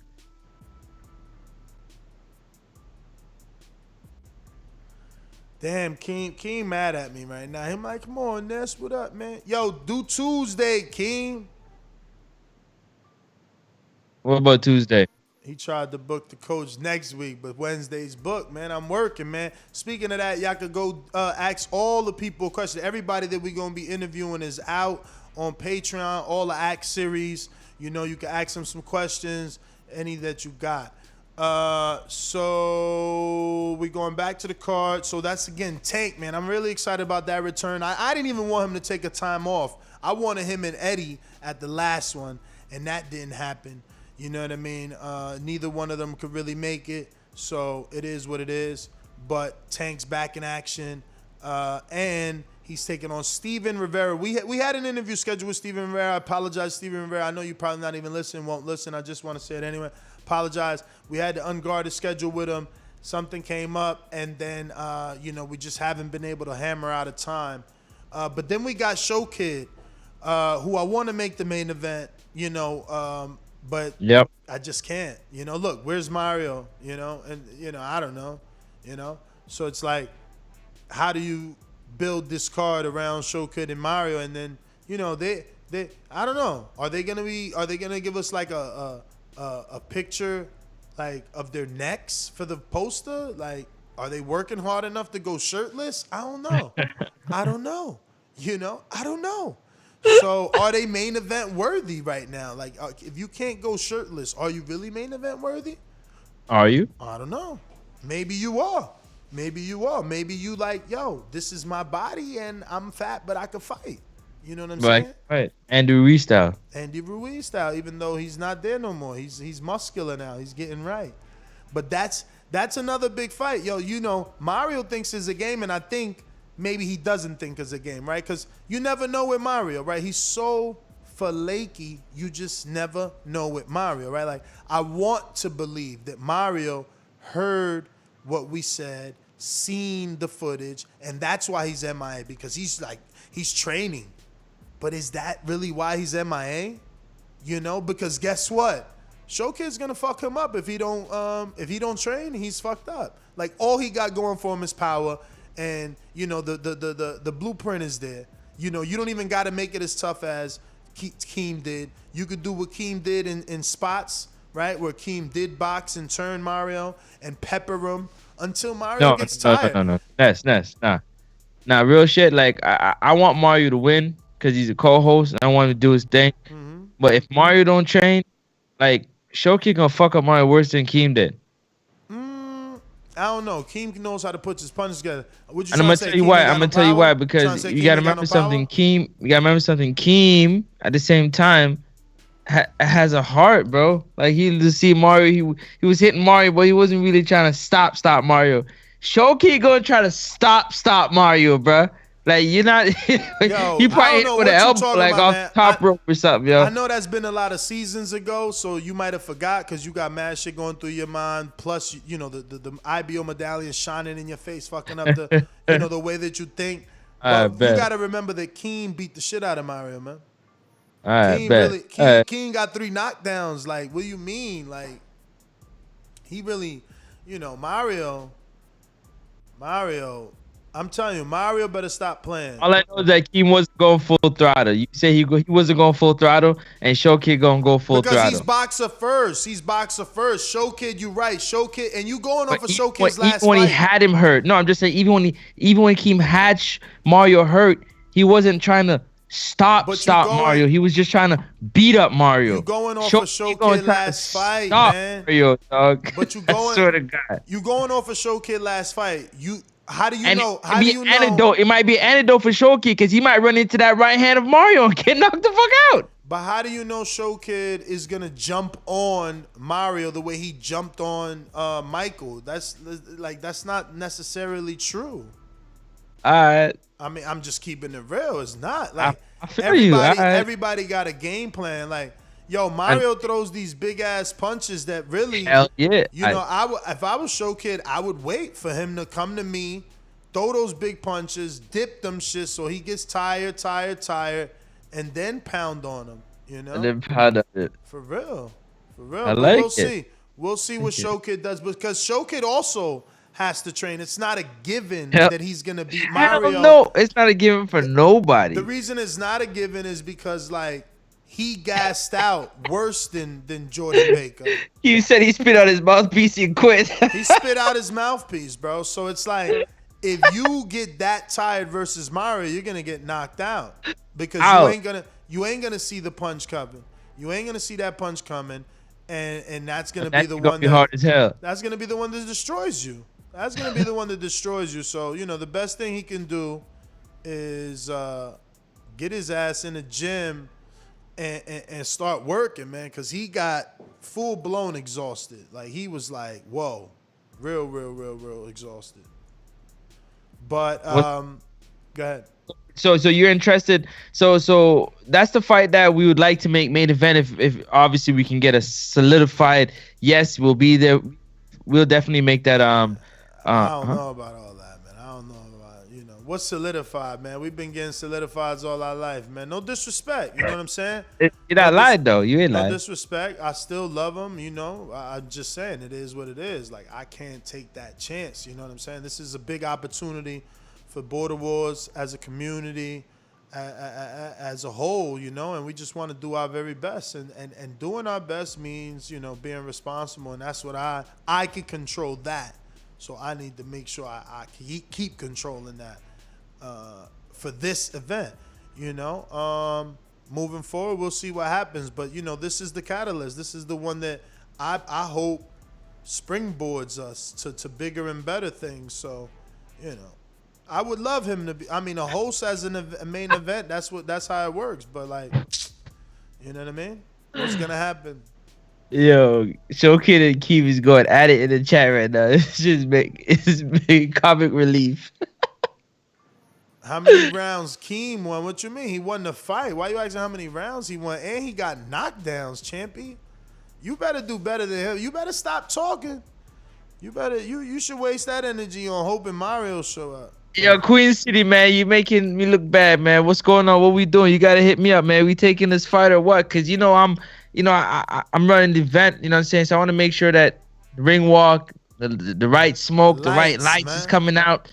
You got your props and everything. I want to make sure your props are in place. All that stuff.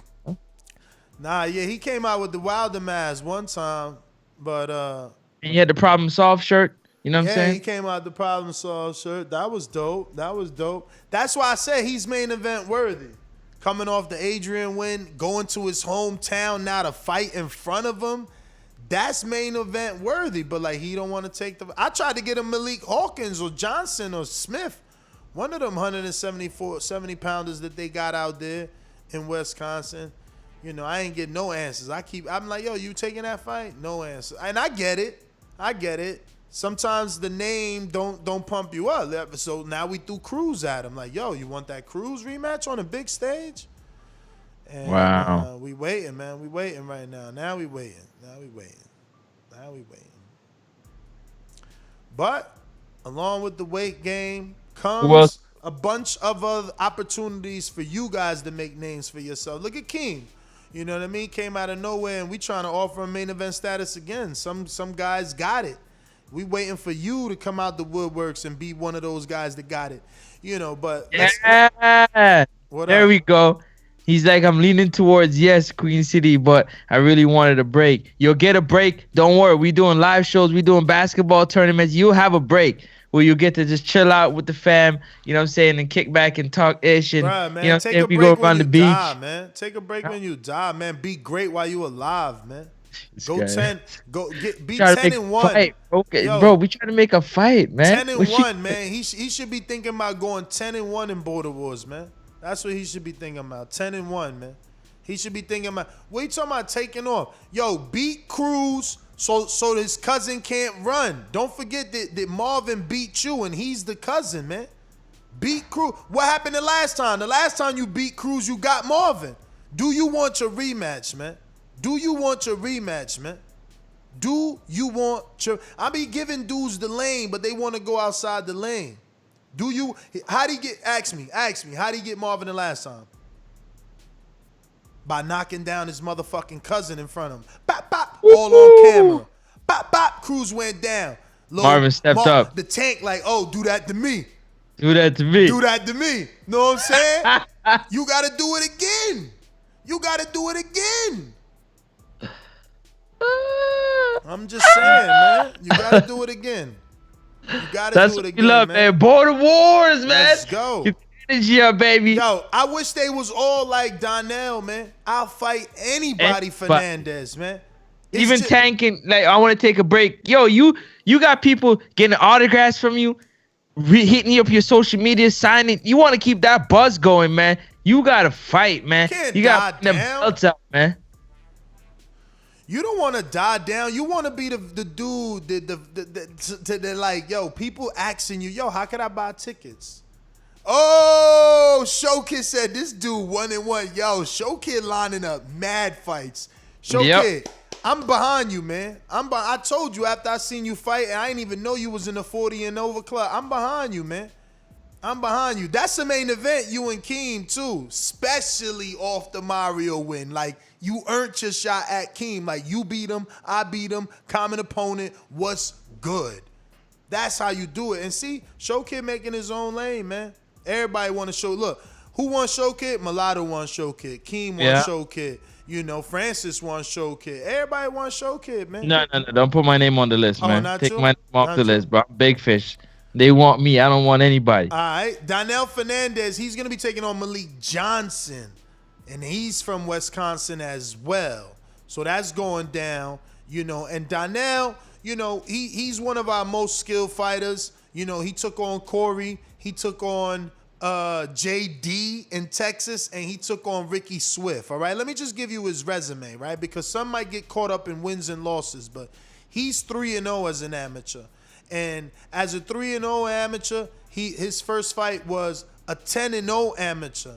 And he, you know, no disrespect to Ricky Swift, but, man, he put hands on Ricky. Ricky, come back, man. We got fights for you, man. We got fights for you, Ricky. You can't go out like that, man. You can't go out like that. But, you know, then that fight, he looked so good down now that we threw him in there with JD. You know what I'm saying? Threw him in there with JD. But JD was a former pro. No, was it JD? Yeah, it was JD. We threw him in there with JD because we thought he, you know what I mean? He looked, because look, he beat the 10-0 Ricky Swift, 10 amateur fight, beat him, right? He looked good. You know what I'm saying? Then I take him to Alabama with me, and boom, he spars Ndongo. 3 rounds. 3 rounds. Out of nowhere. You know Ness. I'm like, yo, Ndongo, he needs some work. He got to fight. Oh, yeah, sure. Boom. Jumped in the ring. 3 rounds. Gave him 3 rounds. My man held his own. I'm like, damn. This dude was unified. You know what I'm saying? This dude was unified. Hold up. Held his own. So I felt confident throwing him in there with JD, the former pro. JD beat him. You know what I'm saying? JD beat him. But it wasn't like a whitewash. You know what I'm saying? Donnell is smothering his work. That's his problem, in my opinion. He not fighting long. He not fighting from the outside. He gets on the inside. He's shovel punching. He's doing these little one hand lock. A lot of Andre Ward, early Andre Ward, Saki Obika, Andre Ward, Alan Green, all those early Andre Ward fights. You know what I'm saying? That's what he'd be looking Saki Obika, who was fighting on the Tim Tszyu card yesterday with Dennis Hogan. 41-year-old still getting busy. But yo, so Donnell, now let me finish because, you know, Donnell, he took on JD, who's a former pro who sparred and fought Charles Hatley and fought Yandel Evans. Like, so he lost to the former pro. That's okay. That's okay. Then his comeback fight, he ain't take no tune-ups. He ain't taking no tune-up. His comeback fight, he's like, fuck it, throw me in there with Corey Frank. You know what I'm saying? So it's like, Donnell's a real one, man, that people might not be, like, truly respecting, man. You know what I'm saying? Like, who's doing that? Who's taking on a 10-0 amateur their first fight? Who's taking on a pro, a former pro, their second fight? Who's taking on a Golden Gloves, you know, state champion and a dude that went to the Nationals in their third fight? You know what I'm saying? And now he's taking on an MMA dude and a kickboxer. The dude got wins in MMA and kickboxing. You know, the dude about to have a fight 2 weeks before Border Wars. This is Donnell. I'll fight anybody, man. Get behind him, man. Give him his flowers now. Y'all tripping, man. We got real ones on Border Wars, man. There's real ones on Border Wars. Let him smell it now, man. Damn, Showkid going hard on Keem. He said he lost 4 rounds out of 6. He putting both his fights together. Damn. Show kid over here. I win fights. I win fights. You mean you won a fight? Yo. Oh shit, you taking shots at Keem too? Yo, Keem, this why you can't take a break. You gotta stop it. Stop. This why you can't take a break. Stop it. Nah, it's true. This why you can't take a break, Keem. These dudes right away. This is how they sound, bruh. They come to your throne right away. Man. Yo, Keem, let me set you up with Dan the Man. Or Wisconsin. A Wisconsin boy, man. What's up, man? Come back, man. Come back to Jamaica. Next up, Dylan Ray. This what I'm excited about right here. I feel like we inspired Majid to get in the ring and swing. This is gonna be crazy. 130-pound fight. And Majid, this is different, y'all. Let me tell you, Majid on a different level. He ain't like the rest of y'all. You know what I'm saying? This dude taking a fight and is already sparring. You heard me? You heard me? Like he knows that the dude is already sparring. Like the sparring is out. It's already on Patreon. Like he's already sparring. So Majid sees himself good enough to come straight off the couch and with a dude that's already sparring. Exactly. Whoo, boy. Yes, sir. We're gonna see something explosive in that one right there. Sarcastic sarcasm. I'm doing that right now for you, man. You literally have inspired it. It's going down in T-minus 10 seconds. Get ready to search for it on Patreon. Moore's House did good. I'm telling y'all, man. Listen. Moore's House, if we talking chubby weights, right? Moore's House, based off this footage, is right there. All right, so chubby weight. Hold on. Yo, Suge T, man. We talking Border Wars right now, man. You should be talking about Smoke 'em Out Jay. That's who you want the scalp of, man. You should be in here trying to get Smoke 'em Out Jay all outside of his character, man. That's the fight that we want to see. Let's go. Go ahead, man. Sorry. Yo, is it Moore's with an S or is it Moore House? I have no idea. Let me check. Yeah, that's gonna slow me up. I don't want to post that wrong. But yeah, man. So next up, It's with an S. It's with an S. Oh, it's with S. Next up, we got heavyweight Xavier Coleman. And do we got another chubby weight for Xavier? We ain't got a chubby weight for Xavier, but we don't know Xavier. We can't give you that Moore's House fight, man. We don't know you yet, man. You got to earn your stripes. You can't just get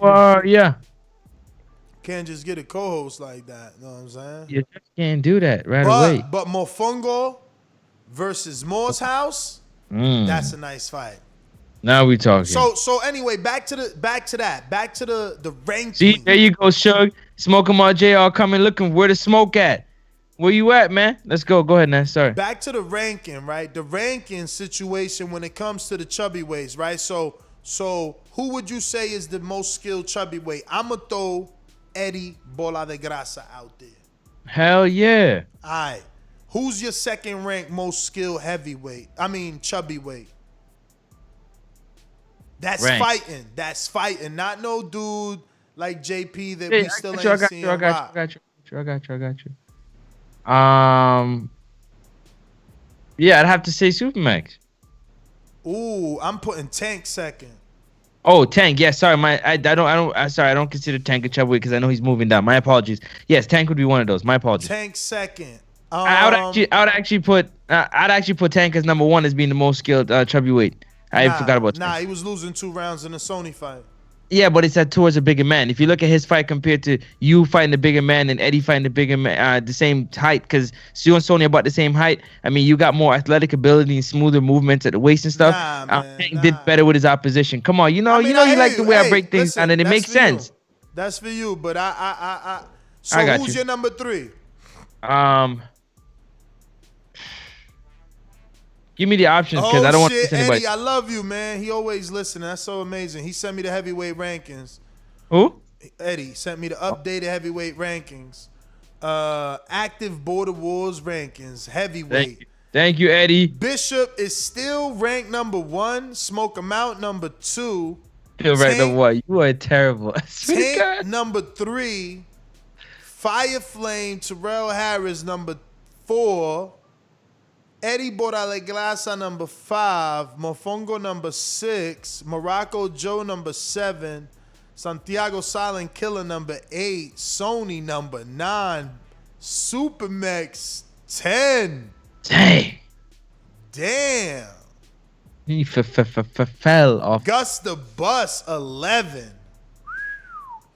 So again, I think Eddie is number 1. I mean, yeah, Eddie number 1, Tank number 2. So the next chubby weight would be Mofongo. Right. That's what I was thinking. But I would actually go next chubby weight. It's hard to say Mofongo. It's hard to say Mofongo, Supermax, or Santiago because Supermax got to draw to Santiago. Right. And then, you know, Mofongo. Yep, it's got to be Mofongo next. Then it's Supermax. Then Well, Santiago. After Mofongo, Supermax and Santiago in the same boat because Supermax ain't got no win. He got a draw and a lockout loss, and Santiago got 3 losses. So they 1A and 1B at the back. They back of the back of the back of the mat. Packing the back of the back of the back. Packing the back of the back of the back. Packing the back of the back of the back. Back of the back. Yo, why you ain't got Santiago ranked though, Eddie? Santiago. Yo, you ain't got Santiago ranked number 12? What's up with that? He like talking with his hands. All right. See, Smoking My J, he said he like talking with his hands. So there you go, man. So in terms of chubby weights, now that we did that, once again in passing, now that we got it ranked out, here it goes quicker. Eddie, Tank. We said Mofongo, and then it's Supermax Santiago, same level, right? Yeah. I think Moore's House could jump straight to a Mofongo. So you think he beats Santi, he beats Supermax, hypothetically, because if you're talking jumping the list, I don't know. Again, I don't know that he beats those guys because he could get tired. Like, is he going to train? But in terms of like technical skill, that's where I think he's at. Like, I think he's right there with a dude that got a draw to the number 1 chubby weight. That's where I think he's at, based off the way he throwing his punches and his natural power. Yeah. Okay. So we got it. So that would be the fight to match him up with that Mofongo fight. That would be the right level. Yeah, Mofongo can't make it. Yeah, I figured, but I'm just saying, yeah. I'ma still consider Xavier Coleman. I need more footage. See what Coleman got. I dropped the Moore's House footage. Y'all can check it out. I dropped the Moore's House footage. Check it out. Let us know how it is. Oh, Santiago is 8. Damn, he ranked above Mofongo. Wow, how the fuck he get above Mofongo? Don't Mofongo got to win? Mofongo is at least 1-1, right? Mofongo, yeah. Yeah, he beat Santiago. He beat Santiago. He drew with Eddie, and he lost to Sir Bishop. Sounds about right to me. So 1-on-1 will get him, yeah. But we don't know how that Xavier Coleman is right, like how his skill set is. Yeah, we need more footage. He only sent he sent what's her name? What do you call it? Like shadowboxing right now. Oh, smoke number 2, HU. Oh, I need that. He look good against Mex though. Oh my God. Yo, the chat's heating up right now. Everybody calling out everybody. I love it, man. I love it. King of Dreams fighting. Man, sign up, man. Make it official, man. It ain't official till it's official, man. Hey, you already know how that go. That's going down like. Hit me up on Instagram. Hit me up on Patreon. Who that? Shook T? Get in touch with us if you want to be, you want to be a part of this Border Wars. Let me see. Fernandez. Truck Simpson on the Fight Club, Triller. Ooh, okay. He on that pay-per-view? Damn, Truck out here moving.